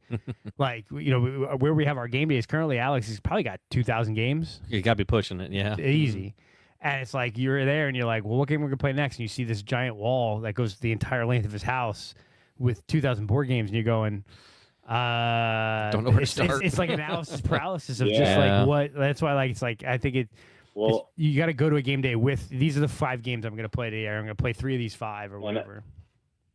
And I also tell people too. I'm like, I'm not trying to push it, but I'm like, hey, look, if you're bringing a game that you've never played, don't bother. Yeah. Yeah. Or at least know how to play it. Or bring something that we're all. That's just. I find that to be rude of everybody's time, and it's going to add an hour. And this is depending on, how long you have. So I won't say it's a hard and fast rule, but I will say if it's your first time, unless you know that people are, to me, I was just bringing this up too. I was like, if rules explanation goes too long, I start glazing over and I'm like, I don't care about winning this game. Yeah. Just show me how it That's Wayne. plays and I will pick it up along the way and I'll have a better second game. I don't care about this game, but I want to get going because after 45 minutes of a rules explanation, I'm done. Yeah, and that's just it's definitely a difference in people because that's Wayne. Wayne does not want to hear all the rules. He wants to hear how do I start, what paths can I take, and let's go. I'll experiment with one as we go. I want to see like we get to a certain point that requires some analysis. Hey, flesh it out then.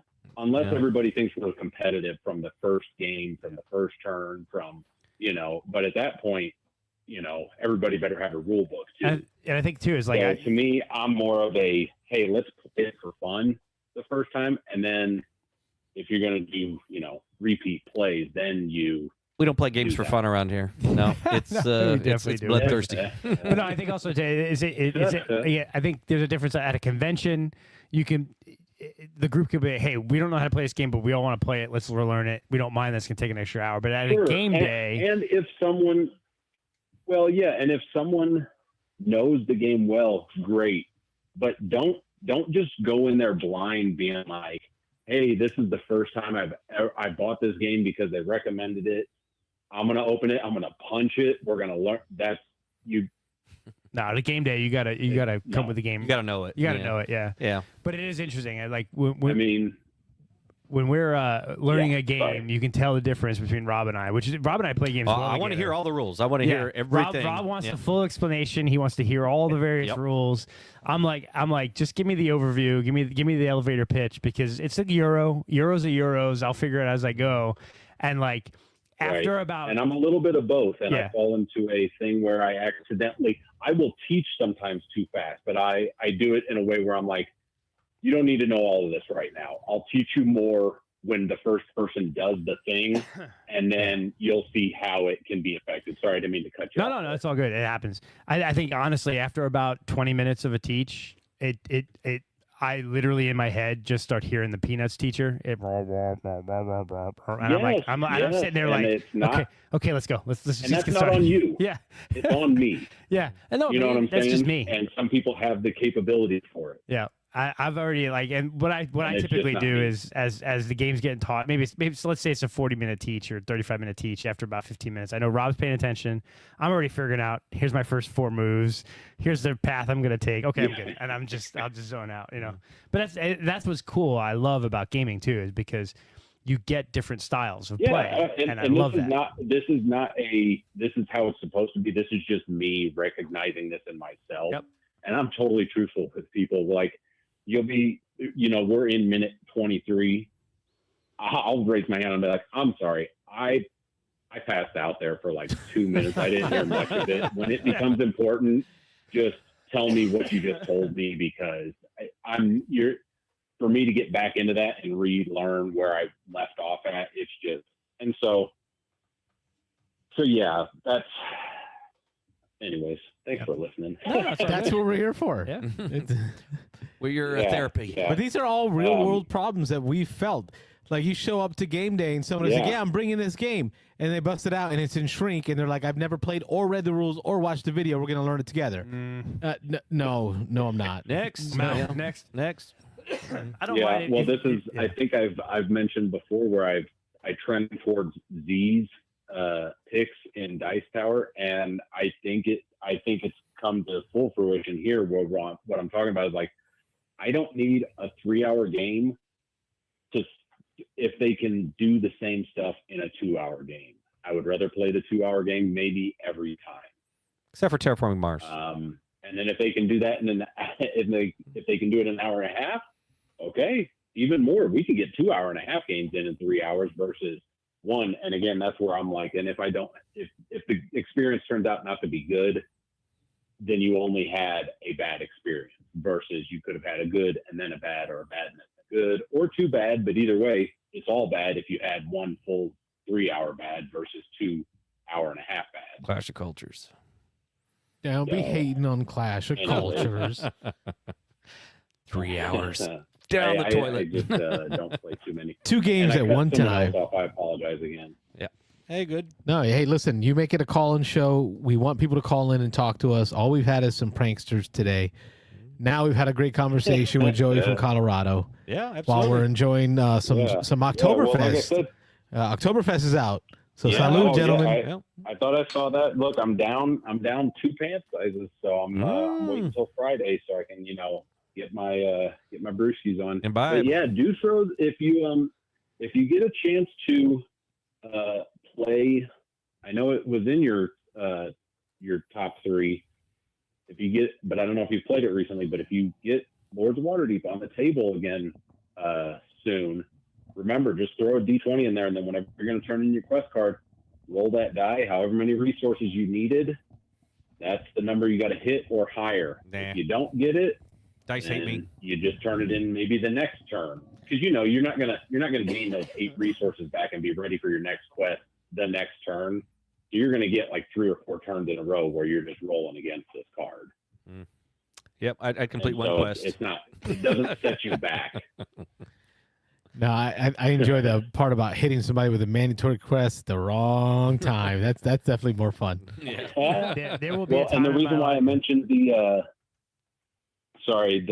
the only reason I mentioned the expansion is because many of the quests of the base game, I think, are like 10, maybe 12 or less resources, and so rolling that die is not, so such a high bar to clear. But if the expansion throws in like some, I don't know, 14, 15 resource quests, then I would not recommend it. But anything from 2 to 10 resources, I think roll of the die is not a big ask. You ever seen anybody roll 4 ones It in a adds row? some more tension into it. That guy. On a D20, oh my gosh. Yeah. Well, anyways, You're appreciated, thanks for Joey. taking my call. I didn't mean to cut you off, and I'll see what you guys are doing next week. All right, brother. Check in. Thanks. We'll Appreciate be you here. calling. Have a good night.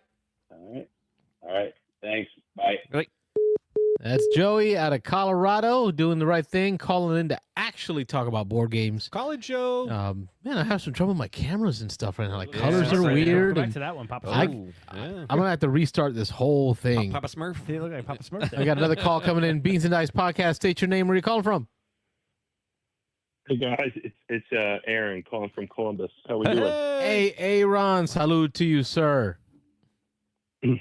Yeah, I figured I had to call in. If you guys are saying that I sponsored the top 20, I couldn't let there be 2 prank calls and only 1 real call. Oh, there you go. Now we balanced it out. 2 to 2. Thank you, sir. Much appreciated for Yeah. your support of the channel. We do appreciate it. No, you guys are doing great. I mean, I love it. I can't call in every time, but if I'm not watching it while I'm doing something else in the chat, I'm watching it a day or 2 later. So Appreciate that. I think it's great. I think it's great what you guys are doing, and like I said, I watch almost every week for a handful of years. So it's a pretty good, even with that contribution, it's a pretty good per episode rate that I've done. And so thank you. I don't know. The quality is, I don't think the quality is worth it, but it's still appreciated. We're pretty I don't slack around here. You guys are hard on yourselves. So you're doing great. I appreciate it. And it's great conversation. So, but yeah, I thought I'd call in. Hopefully a big gaming session this weekend with some of the core gaming group. Not a huge turnout, but I think 4 or 5 of us are going to be able to get together. So that'll be good. I did get together with a couple guys last week and played Expeditions, the Size sequel, spinoff, whatever we're calling it. It was your first play? That was my first play. So I bought it myself and very interested in kind of the core mechanism with the cards. It was my first play. Both of them had played previous.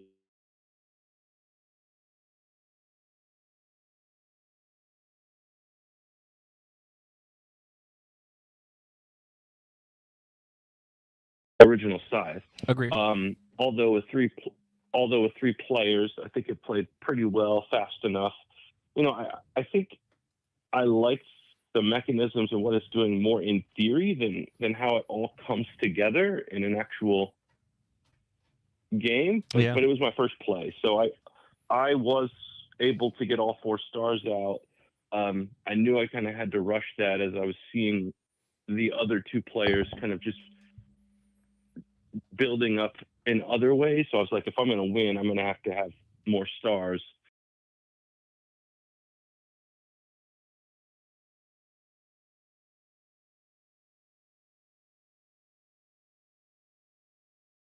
Coins during the game, and so I think they only had 2 stars, but they ended the game with like 30 some coins. So yeah, interesting. I like the card play, but I don't know if it's one I'm going to keep coming back to. I like the universe. It's a game that I think overstays its welcome, though. It seems like it's too long for what it is. It's entertaining. It's fun.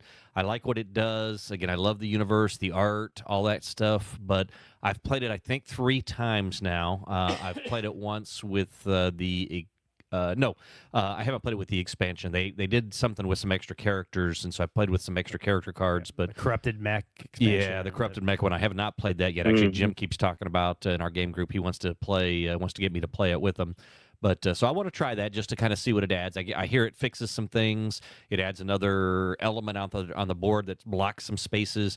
I did feel like it was a little too free, that you could kind of almost do what you wanted. There wasn't much blocking each other. There wasn't much. So whoever got their engine going and whoever had a real clear path on what they wanted to do seems like that they could kind of get a little bit of a lead and then keep the lead. To me, there wasn't enough interaction with each other. I know you've got that big board that you can't go on the same spot that somebody else is, but you always have to move off the spot, which is kind of that scythe thing, the up and down. You've got to do a top and a bottom, and so you've always got to kind of keep moving. So if you don't get your thing this turn, somebody's going to move off the spot, and you'll get it next turn. And so I don't know. I just didn't feel like there was enough tension in it for me. It wasn't constrained enough for you. Yeah, it wasn't hard enough to do what I was trying to do. I don't know. Does that make sense? I don't know. It does. Yeah. Okay. Rob likes it hard. Yeah. Well, Yeah. I don't know. I agree though. I love the universe. I am bad at Scythe, but I like Scythe. And this game was just it was a long game. It lasts longer than it was should. long. It's a good game, but it wasn't like a great game to warrant the length. So it was kind of like this, like it was a hit, but not quite a hit. It was like ground road double. What I felt, it's kind of what you said, Wayne. It had a lot of good moments. It had a lot of great ideas. Like I love the world and the art, but the game did feel like it drug on.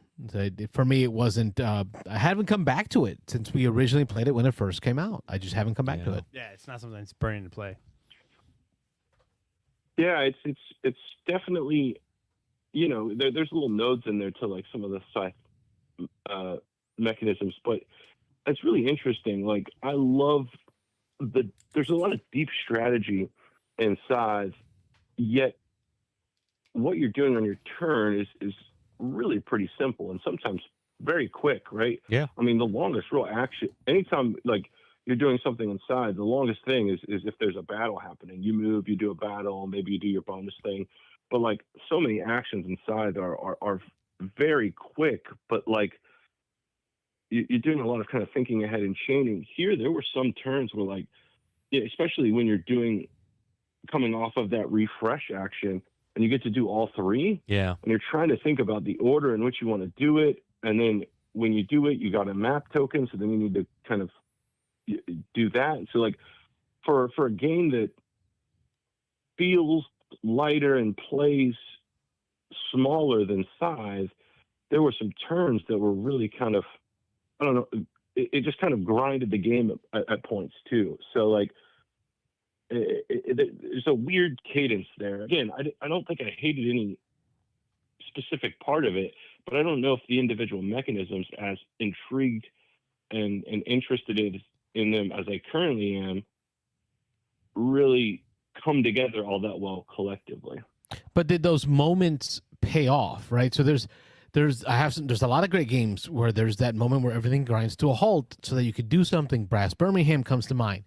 And then it pays off, like the payout, the as they say, the juice was worth the squeeze. How do you feel about that with Expeditions? Yeah, I don't know. I mean, I had a cool moment, and really how I ended the game. I think people were kind of, it was a little bit of a shock. So I was coming off I had to take a refresh, and well, some of it comes down to that player interaction that Rob was talking about. Like, the only real thing is people can do whatever they want. Being on the tile isn't really that preventative. But towards the end of the game, if people are on those spaces that allow you to claim a star, that can mess you up, right? Mm-hmm. Especially as everyone's trying to rush to get that. And so there was a little bit of that happening, but there was an opening.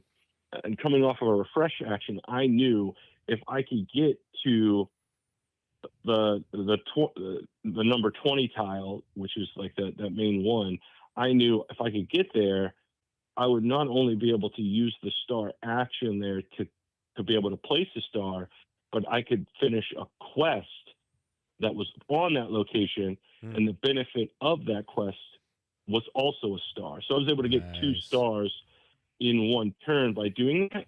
So that was like the one cool moment. But I don't know.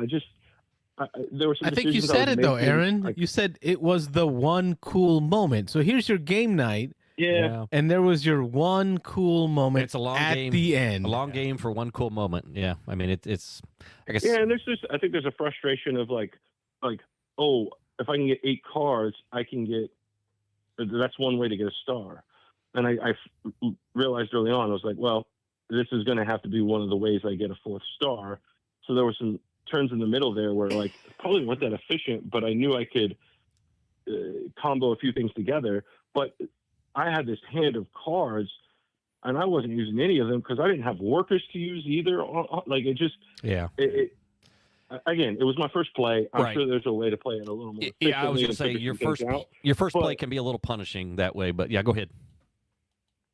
Yeah, and it's just like, I was moving down more of a quest path, and so that was a route. But I saw like it looked like melding those meteorites could be really good, and so I didn't really dip my toe in that water. But it makes me wonder if that path is a little more powerful once you have an understanding of the game. So I don't know.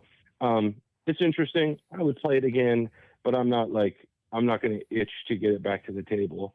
But I do think Scythe arrives at the higher player counts, right?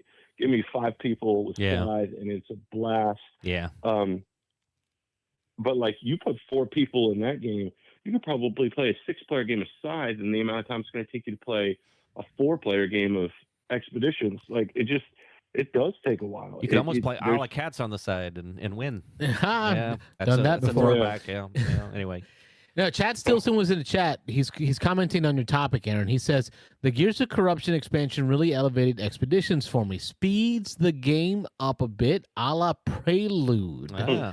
That sounds very different to what you're experiencing. Do you think maybe when Chad talks about the game, the expansion, maybe a few games into it, he's able to get it sped up? Well, we played with a couple of those elements. We did not play with the new mech that you can move around. Right. But there was the expansion in there, and I have it in mind too. We weren't playing my copy, but we did have cards that allowed us to start with some power, and I know there's the blue and the orange resources. So we started the game with those and had a wild worker. So even with that, I mean, the game ran probably an hour and 45 minutes with three of us, an hour and a half. It was probably a little under 2 hours, but there was a little bit of a teach, just a quick one, because again, I kind of understood it. But yeah, we used some of that, so I think that helped. Did you use the golden wild workers? Yes. Okay, he says those speed up the game. I haven't done those yet. Yep. Chad says, so it would have been slower without them. So golden workers are helpful too. Sounds like there's some love out there. And I listen, I know that Chad is a chill for anything Stonemeyer. Yeah, sure. We all are. Yeah. Well. Okay, I resemble that remark. I kind of am too. So. Yeah. But yeah, Jim's been talking that expansion up to me. He's like, you really need to play it again with the expansion. I think the base game is okay. Yeah. The expansion probably speeds it up, is what I've heard. Yeah. Yeah. And so. Yeah. Okay. Yeah, I'll be playing it again. Yeah. I'm sure soon enough, because Jim and I play a lot of games together now recently. So I'm sure we'll get it in, and then I can maybe report back here soon. Yeah. So that's the kind of one new exciting play. Did have a couple things come in. I got my Lost Ruins of Arnak adventure chest and got that all sorted. Nice. It is pretty nice. I was just looking at my plays. I had some plays of that Arnak chest, and I complained a little bit about the setup, but after my third time putting it on the table, it really isn't that hard to get it set up using that chest. I think 15 minutes to get it all set up and ready for a game of Arnak, that's a big improvement. Yeah, for sure. It was quite the task to get it all sorted out and put in the right way. But yeah, it's very nice. So I'm excited. I probably am going to bring that this weekend to the game day. See if anyone's up for it. I haven't played it in quite some time. So yeah, got a few other things too. Scar Bray, the Heat. Dude, Scarbray, stop there. I want to talk about that a little bit. Yeah. Like, it was so off my radar for so long. I had no desire to play that game. The cover art, like the people they're talking about, I don't even know who they are. Is it Celtic? Is that what it looks like? Kind of Northern Ireland, yeah. Okay, yeah, whatever. Yep. That area. Like, none of it made me want to play it until Rob said to me, something about something as fast as White Castle something. I didn't exactly say that. You put White Castle in there, but yeah, anyway. It's fast a shorter, playing shorter MJ McDonald or Shim Phillips. I'm sorry, Shim Phillips. It's a shorter Shim Phillips is probably the best way to say it. Have you gotten to the table up in C-Bus? No, I haven't. No. So I may try and bring that one too. I think I'm leaning that one over. I haven't played Ezra and Nehemiah yet, and it looks. I love the card play there and how you're doing the actions, but four of us to teach, like, that's probably just going to be. It's got a beautiful solo. I've gotten most of my plays in solo, which helped me get it taught. Listen, every game, I know I said that I haven't got it played in less than 3 hours, but anytime I played it with another person, I was teaching. So it really added a lot of time. You know, these Shim Phillip games, they're no joke. They're not easy to teach. Solo-wise, I play those in the evening by myself, and it's a super simple solo mechanism. It's one of those deck of cards where you flop it, and it says, do this, this, and this. Boom, it turns over. Now it's your turn again. But it's also very competitive that way. I say set it up on the table after you put the kid to bed. You can get it played. You'll love it. It hurt my heart. It hurt my heart to put SETI over Ezra and Nehemiah today when I did my top 20 board because I'm really loving it. But SETI is, I don't know, this sci-fi has got, or the science thing has got me going. There's my comment to you on Ezra and Nehemiah. Yeah, so I mean, there's a few of these Shem Phillips games that I really like. Wayfarers seems up my alley too. Mhm. So I've kind of started picking and choosing. I was not. I'm not like the diehard Shem fan that like I had Raiders at one point, got rid of it because a lot of other people in the game group had it. Don't play with some of those people as much anymore, so picked it back up. I like Architects, but didn't pick up any of the others from that series. And I've really enjoyed the whatever that ancient history line or whatever they're doing. So I've picked up quite a few of those and continue to keep my eye on those. But Scarborough looks good. It's got like 14 different resources, and you're trying to manage your inventory and a lot of exchanging of resources and feeding your people, and Yeah. it looks fun. I think it's a bit of a I don't want to say multiplayer solitaire, but more than some of his other games, for sure. Yeah. It But it was good. I played it just the we'll one try to time, get but that it was played. it was over before I was ready for it to be over. So again, much the same way I felt Mhm. about White Castle the first few times I played it. So I was like, Okay. oh, this needs a few more rounds to it, But then I realized, I was like, hold on, this is the Shem Phillips in 45 minutes. So I was like, okay, it's got its place. It's a thing. So it's good. Okay. So yeah, I'll have to make a call. I mean, I may just bring them. I'm sure we'll get some others to the table. I know someone's got a copy of Ostia, whatever Oh, we're yeah. calling that. Okay, you got to get that That's played. good. Yeah, and that's a good one. That's Yeah. that's one I definitely want to get played. So I may bring a few, and we might not play any of the ones I bring. So we'll see. What's been funny? Yeah. Aaron, Off the side, yeah. as you're talking, Wayne's got this list going of games we need to play as like the three of us. Yeah. And every time you say something, I see Wayne uncork the dry erase marker Yep. right on the board. OC is on there. Arnak new Arnak, boards, yeah, the new board. Chest. Yeah. All right. So we're adding stuff to the list. for him, obsession. Yeah. So yeah, it's just hoping to get some play. It's a tough time. I don't think I'm going to get a ton played between now and probably up until the holidays. But finding little moments here and there. Doing some solo playing too, so that's fun. I caught an advantage a couple weeks ago, but the other one that just came in is I went kind of all in on the 20 Strong from Chip Theory. Oh, the little So mini all card the- games. Yeah, it's like it's a dice game.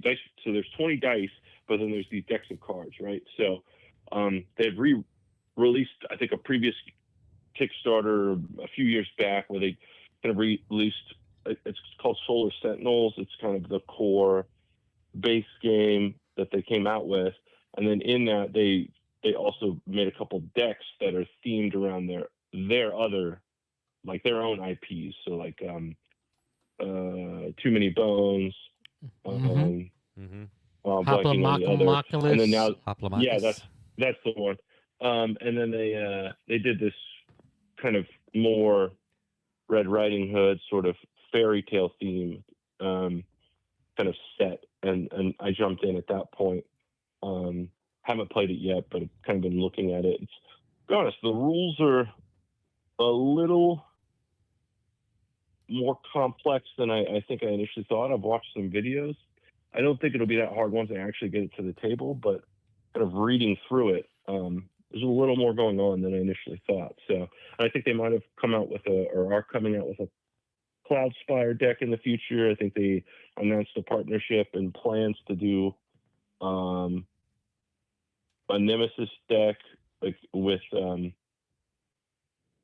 that publisher, like Awakened Realms.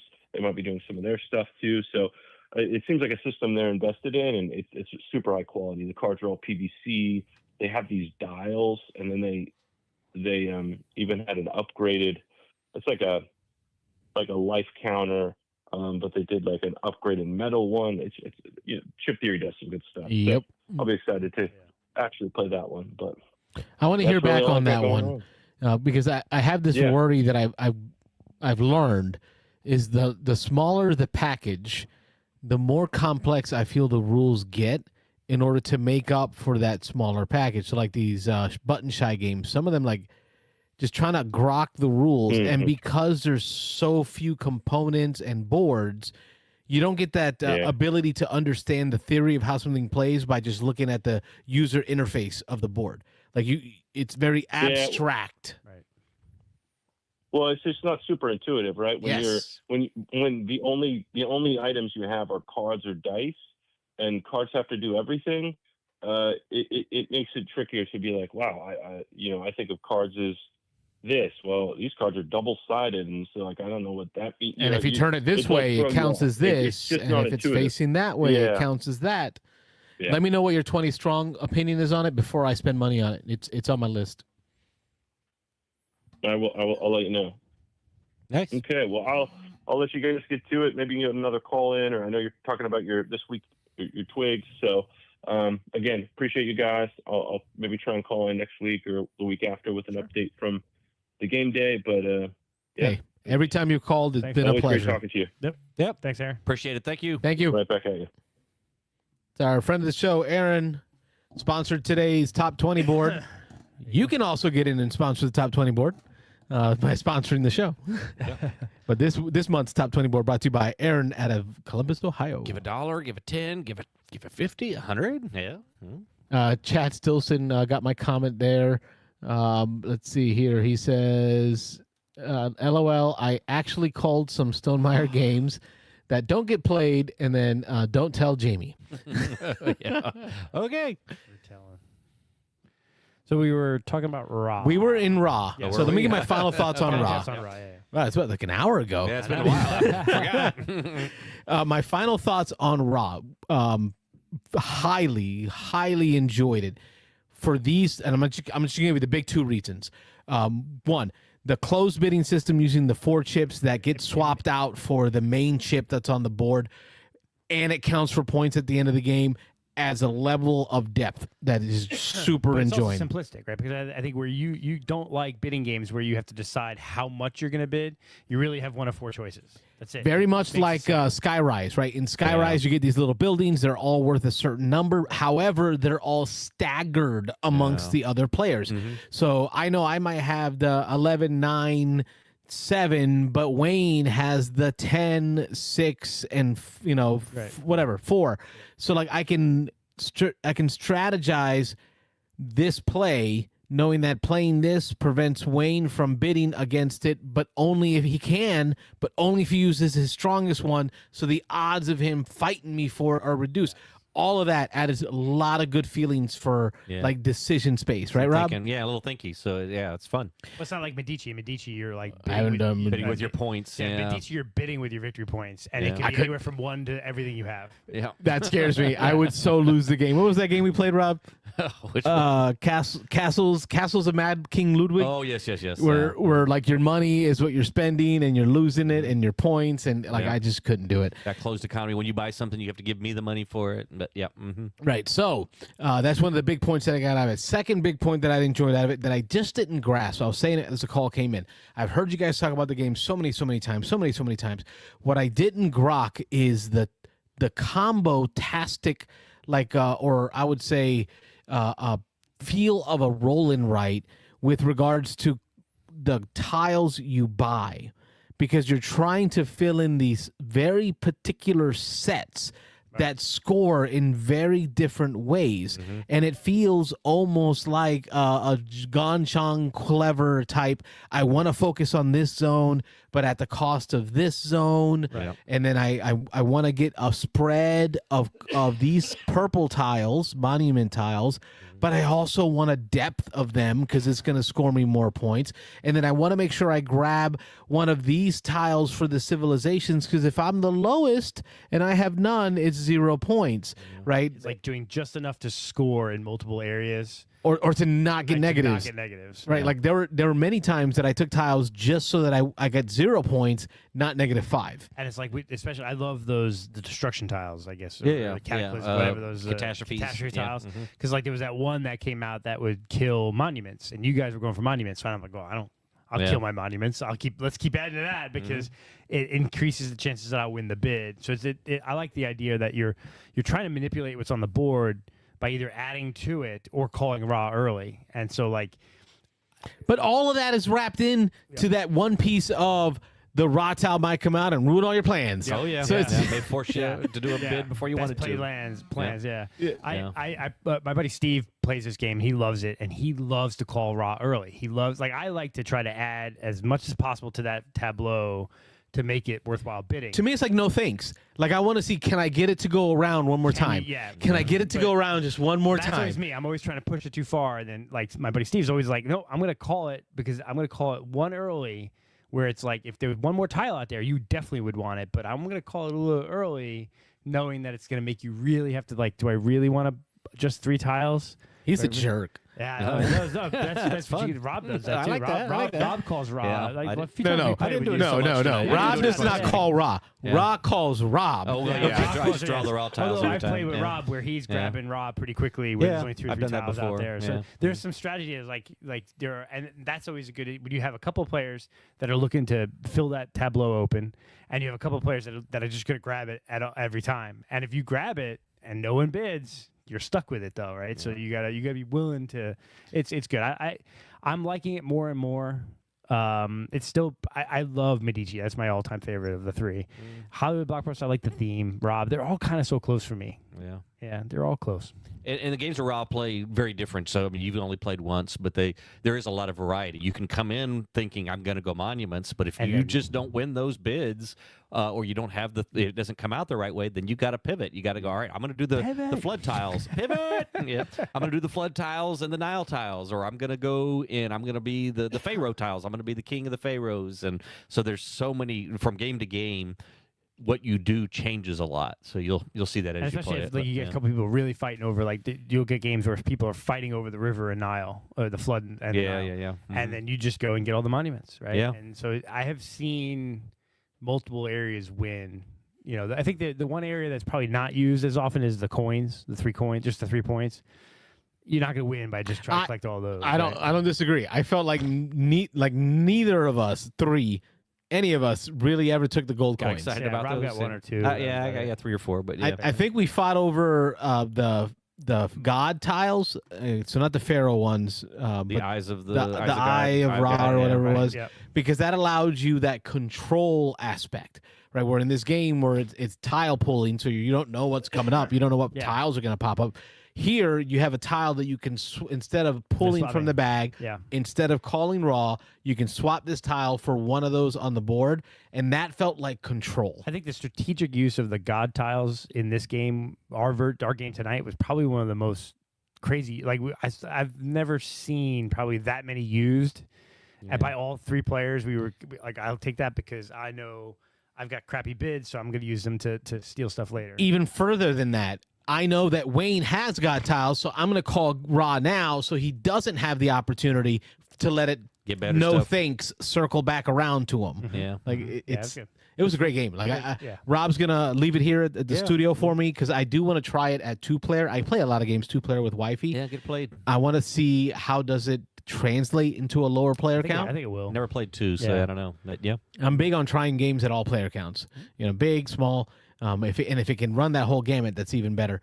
Component wise, the game was gorgeous. Raw, I had a blast. But thank you guys for teaching me. Yeah, fun. Good. Yeah. But now we got to get the other ones played. Yeah, the list keeps growing. The whiteboard of shame. Medici is the one he hasn't played yet. All right, so I think we'll pause the Twig there because we can always catch up on Twig. News articles that were out there that you gentlemen wanted to chat on. I know there's one that Rob and I want to get to thanks to our friend Chris out of Texas. Oh, yeah. I know you guys like that one. That was a good one. The quick one I have, we talked last week about Asmodee, $8 million loss. They're also selling products again, too. They had acquired Hell and Anstar and a couple IPs that were failed Kickstarters, and they were going to try to fulfill the Kickstarters. Well, now they've resold those IPs again, so they're dumping even more IPs. So Asmodee or Simon? Simon. Oh, yeah, Asmodee. Okay, yeah. Simon. I said Simon, but I meant Asmodee. Okay. Chad Stilson in the chat says, can we all agree that the raw token is the best chunky, big chunky bit? I told Rob, I said, this looks like it was cut out of a 2x4. He was asking me, he was like, is this the deluxe version? And even in the old versions of the game, the raw token was pretty big. Yeah, it wasn't as big. It was funny. It was always a joke in the old 15, 20-year-old versions, the raw tile was fairly chunky then too.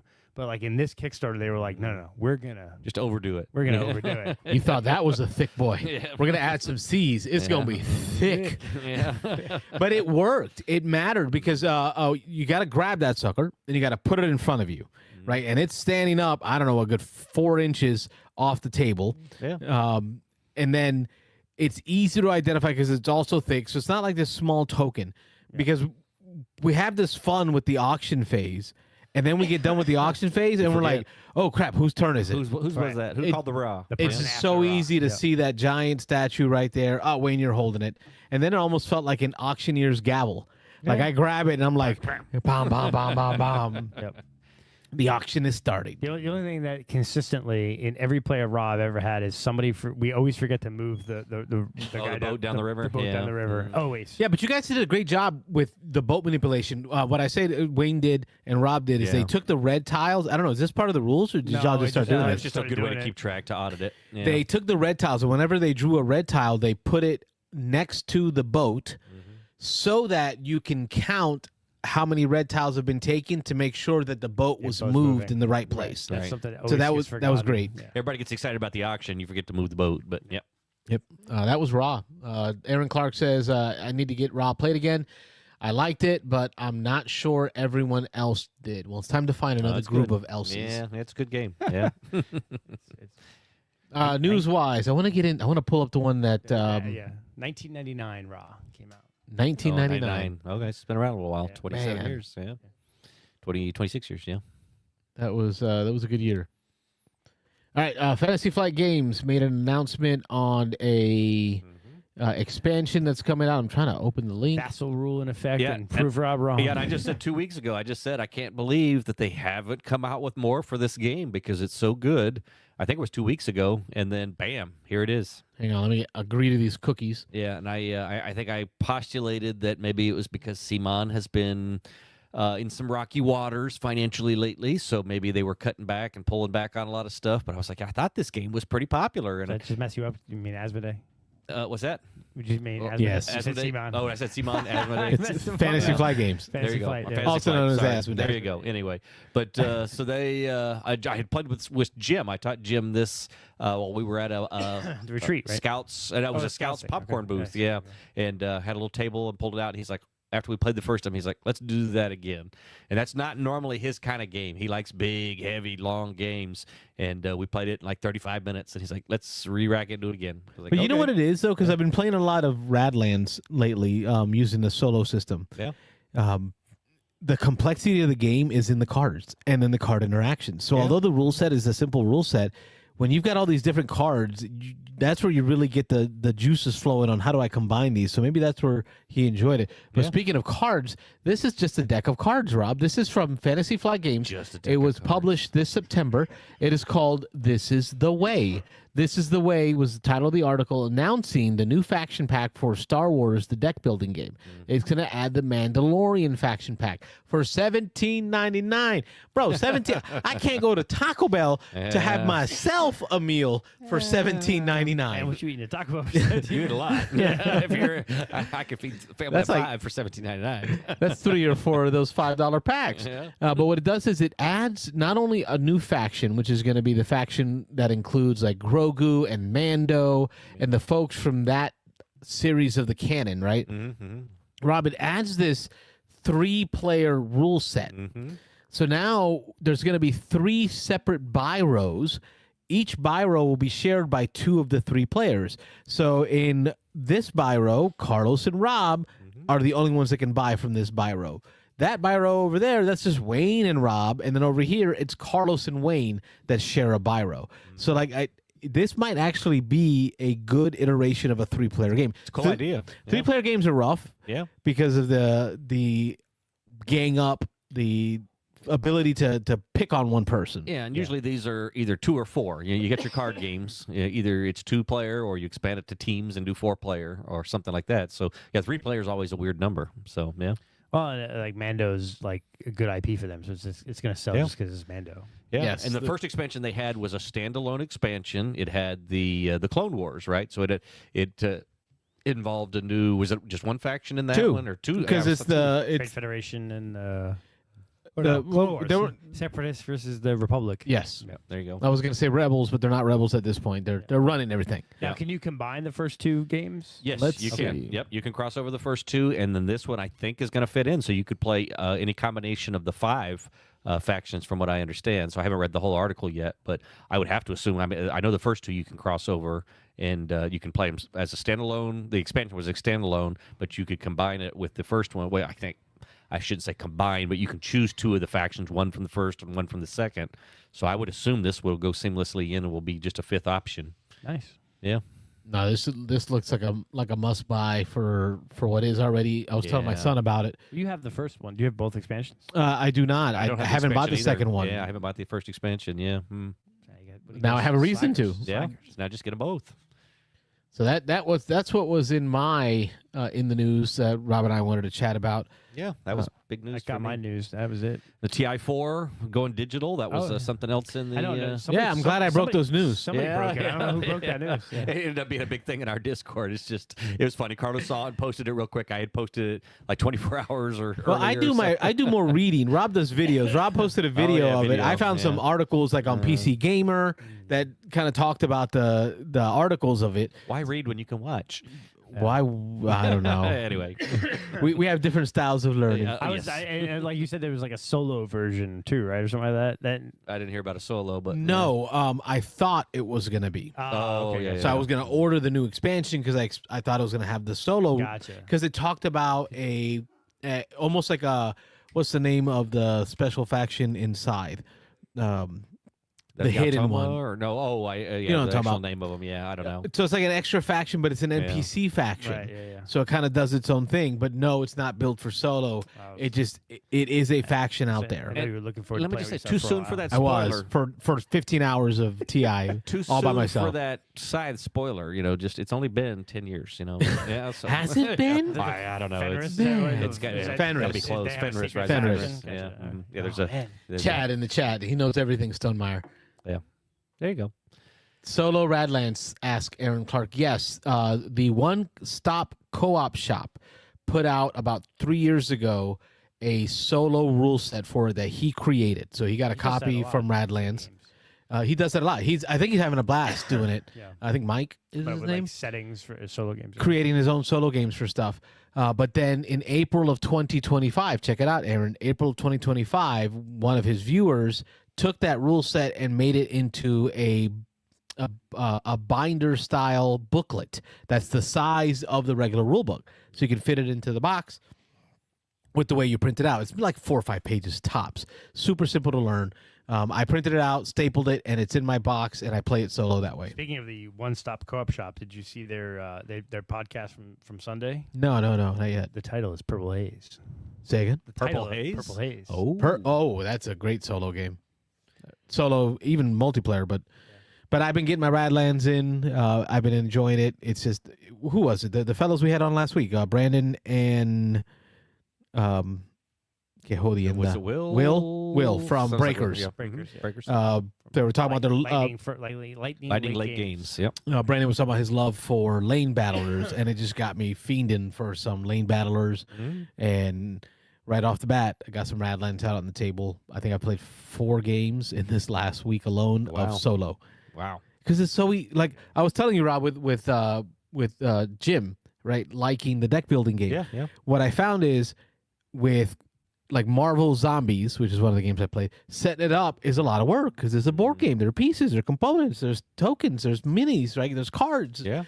With a card game, there's a deck of cards. You just lay the deck of cards on the table and put the cards in the right place. Like you're going like that. So it just felt good. But I wasn't sure if it was going to hit the spot because it's just a card game. But then you get into those interactions and you're like, okay, this is where the meat is. Yeah. So I got to play with the new factions in the Cult of Chrome. We'll talk more about that in this week. Our man Chad is definitely a fanboy of Stonemeyer. Stonemeyer. He named his dog Fenris. Oh, did he wow. really? Okay. That's some devotion right there. Have you got to send that to Jamie, man? You The know? shield knows all. Maybe that's like a So, cool. So that was the news articles. We got some questions in the chat. We answered that. OGG, get into that other geeky goodness, things that we're doing outside of the board game realm that may be connected, but are just really just other geeky goodness. Wayne, you want to lead us off? Sure. I got a bunch, actually. I think I'm going to start with this week. I am tired tonight because I was up till late last night. Binge watching something? Yeah. What was it? The Pit. Oh, The Pit. Yeah. I haven't watched it yet. It's on my list. Oh, so good. So The Pit is a hospital drama based on a Pittsburgh Medical Center. And they're the Pit because they're the emergency room. And it's Noah Wiley from ER, right? Noah Wiley's now he's the old guy in the ER. And what the interesting conceit of this show is it's like 24. Each episode is an hour of actual time. Oh, wow. And so the entire season is 15 episodes, and it's the 12-hour shift of a 12-hour shift in the ER, and it goes to 15 because there's an event that happens that makes they can't leave. Their shift is extended by a couple of Runs hours. long, yeah. And that happens, right? Like sometimes if there's a medical emergency, you're not leaving, right? Emotionally wrecked after some episodes, man. Like I watched, and my wife was like, I started watching it on Monday, and I watched like 3 or 4 episodes on Monday, and I was like, after like the 4th episode, I was like, I need a break from this. And she's like, "What are you doing? Why are you? This is not. Are you sweating?" This is no. She's like, I watched this because she had watched it like when she was working out, and she's like, this is not the kind of show you want to binge. It's like break it up a little bit. Hard. You got to break it up. So I did that, and then like Tuesday I watched like 4 more, and like Wednesday I watched like 4 more, and then like last night I had like 2 to go, and I'm like, I can't stop. So I was up to like 1:30. Wow. I was like, I woke up this morning, I was like, I'm tired. I probably should have done that, but it was. And so I talked to Dan. I mentioned to Dan and Mike. They both loved it. And Dan, who was a nurse, and Mike, whose wife works in some kind of medical field, said that it is the most accurate portrayal of an ER. Yeah. The medical emergencies and the way they deal with it and the way they handle it. And I've heard from several other people in the medical field saying, yeah, it's tough. Now, is it shock value, like gory shock value? It's or not gory shock value. There is a little bit of nudity because obviously they're cutting off someone's shirt because they need to do chest compressions or, so like your VidAngel will cut out a little bit here and there. It's not over the top gore, right? But there's a lot of blood, right? It's an ER. Okay, but it doesn't go over the top. I mean, it's hard to say. I mean, what's over the top for you versus me could be a little different, but it's not crazy. I don't think so. I don't think it's crazy. It is HBO, so there is nudity and language, but the nudity is like, it is what it is, right? Like I'm not really spoiling it. There is a scene where there's like a guy who's cracked out on like meth or whatever, right? And he's in like a padded room, and they go in to try to, put him to sleep, give him a sedative, and he whips around. He's got his, junk in his hand, and he's peeing on people and stuff, right? So Sounds about right. Yeah, and so it's like it's realistic, right? So, but it's not like done on purpose. They're not zooming in on things and whatever. There's a birth scene where you kind of see birth a little bit, and you're like, ugh, But so I don't think it's over the top. Okay, so it's not gory for gory's sake. No, They're not gore for gore's sake. It's not shock value. It's just trying to be realistic. Very realistic, yeah. But it is hard to watch.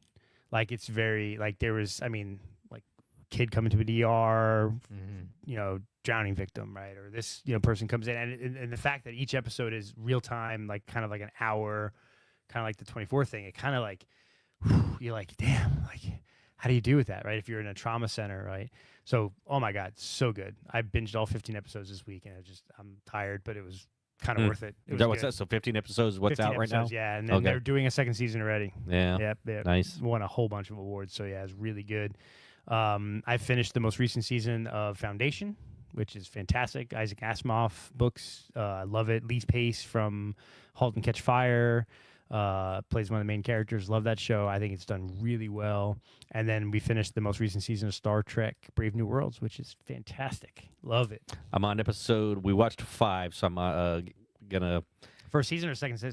Second season. Yeah, second season. Yep. So we're on watching its 3rd or 4th season now. So we're on the most recent season. Third season. Most recent Yeah, season. they're going to do 5 seasons, 5-year mission. Right? Oh, okay. So, yeah, makes sense. Oh, I see what they did They there. basically said the last episode of the show is going to be Pike to Kirk.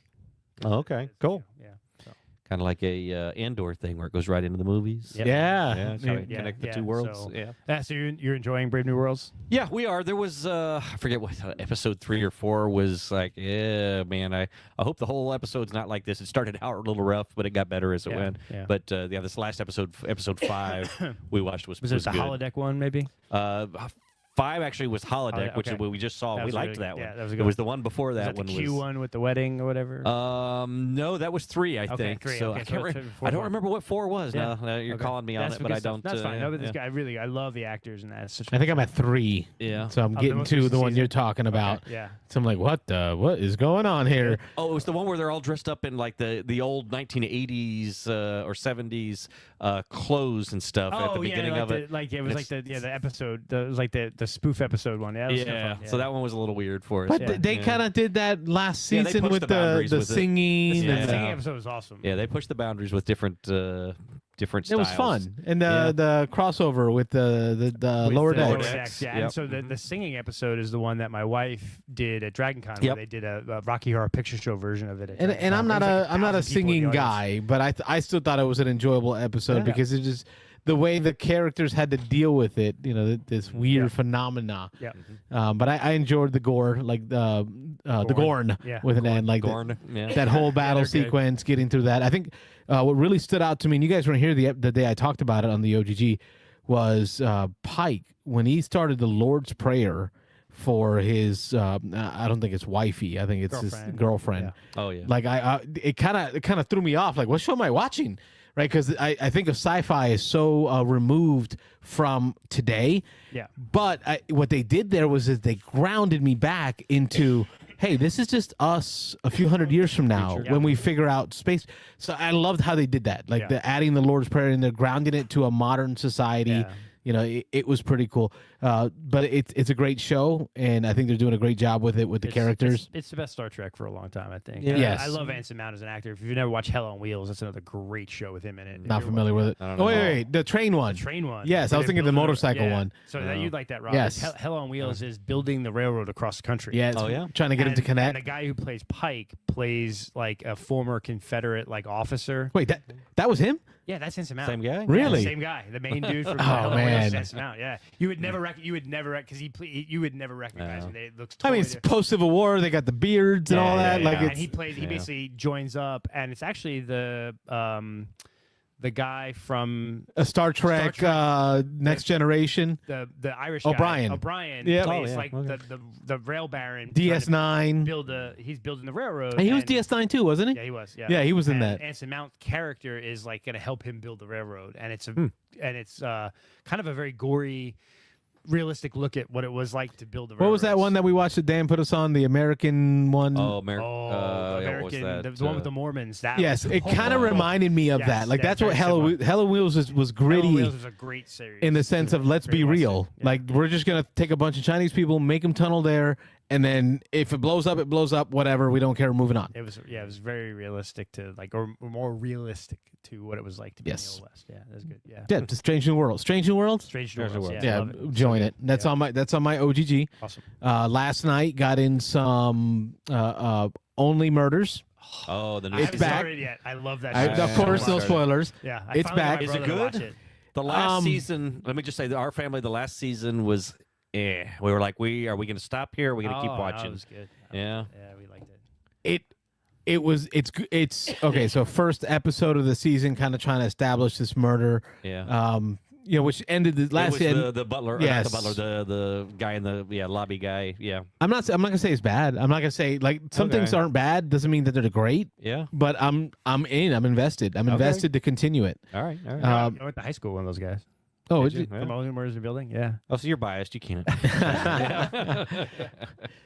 Cyril, the guy with the cats. Yeah, he Oh, did. yeah. He was Oh. serving the shrimp in episode 1. Yeah. Oh wait, you haven't watched yet. Yeah, I haven't watched it. It's fine. Okay. Yeah, I went to high school with him. Really? Yeah.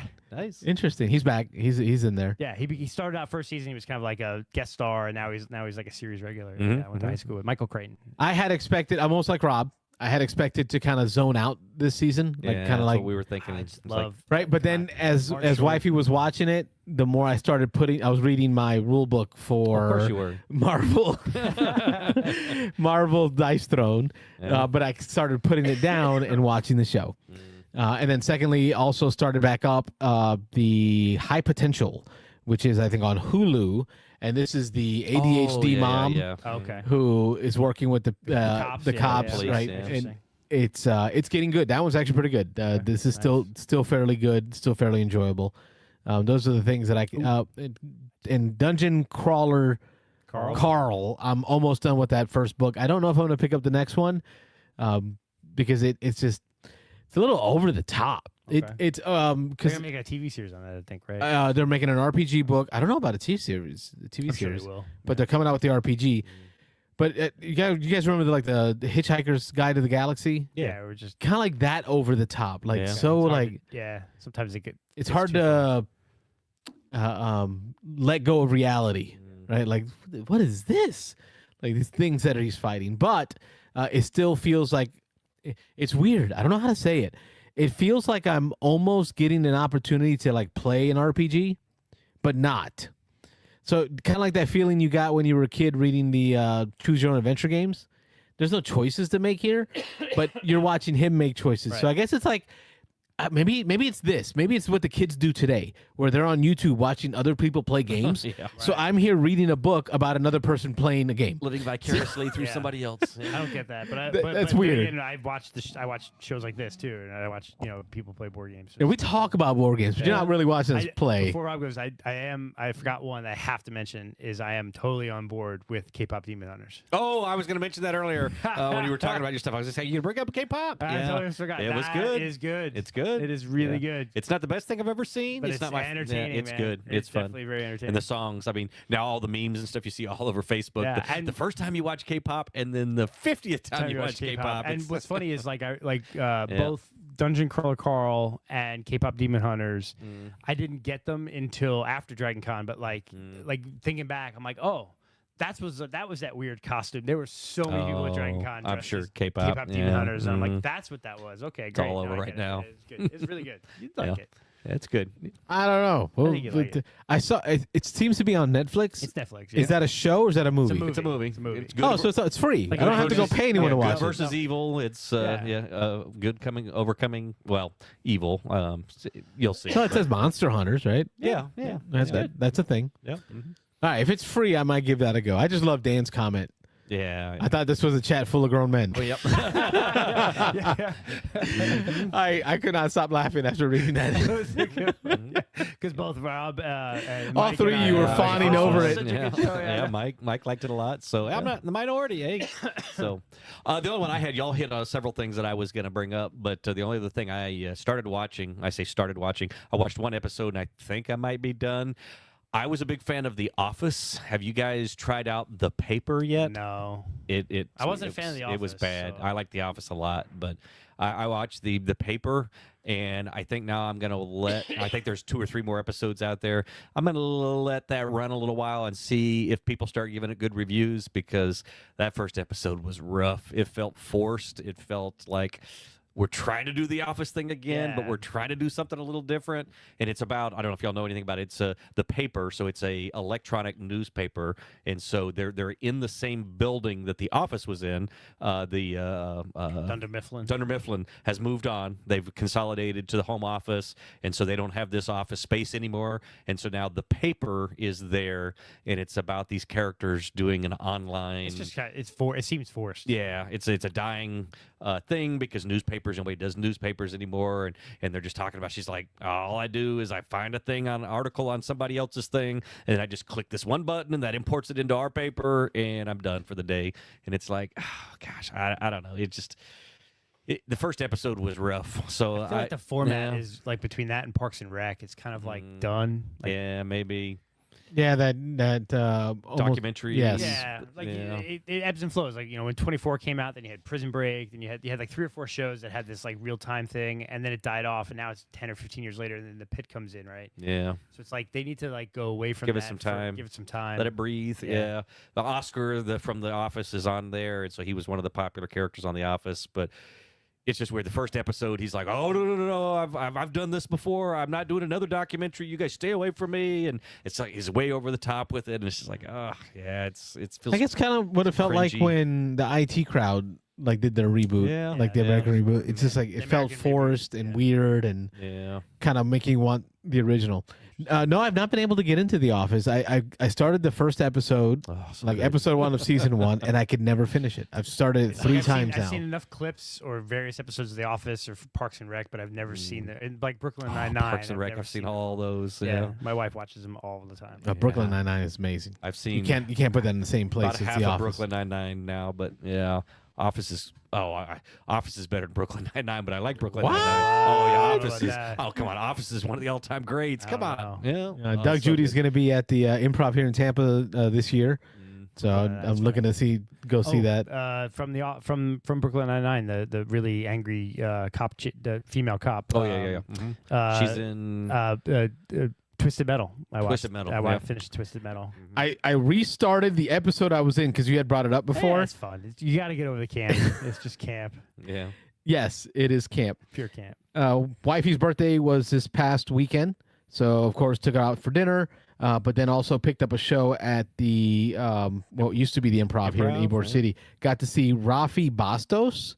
He's a Brazilian, Jewish Brazilian comedian. Like when you pull him up and you watch his stuff, you'll see him. He's on like Netflix and YouTube, but he's got this real strong accent. We had a blast. It was just a great time. I forgot, like, after COVID and all that, we really don't go out like that anymore. So I had completely forgot what that feeling was to go out and watch, a comedian live. So like getting outside, enjoying some stuff outside from the board game hobby, and getting a show out with wifey was a great weekend. Nice. So Yeah. Rafi Bastos, pull him up. He's hilarious. He's talking about his time here in the U.S. and how people ask him why'd he come here, and it's just this all done with this very strong Brazilian accent. I thought the Brazilian football team was there because the whole crowd was filled with Brazilians. Interesting. I see from my neighbors. I have like half my neighborhood. Dude, they were everywhere. They were everywhere. Like, it's great. One of the jokes that he throws is because he considered himself Latino, right? Because of course Latin America, Latino. So then I guess some woman finds out he's Latino, invites him to his place, and he's like, or to her place, like, yeah, I go. And then he gets inside, and she says, "Can you fix my sink?" He goes, "Oh, I'm not that Latino." Just a little bit. And like the few like Latinos, like, well, I guess I say Latinos, like the Hispanic Latinos, we all laughed. We thought it was hilarious.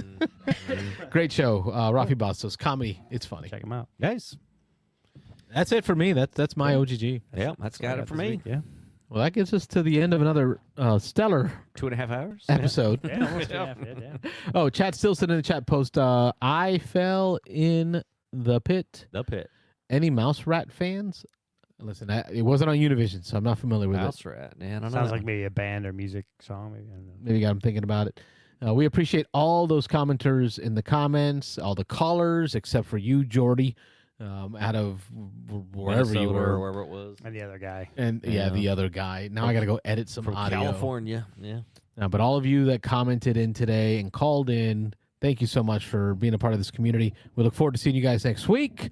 Don't forget to like, subscribe, ring the bell so you know when stuff posts up, and support us through the super chats on YouTube.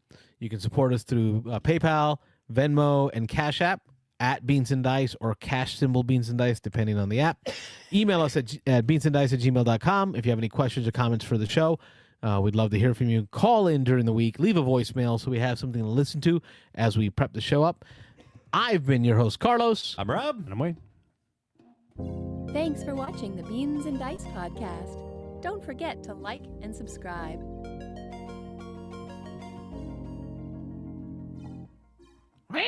Should take a cat out.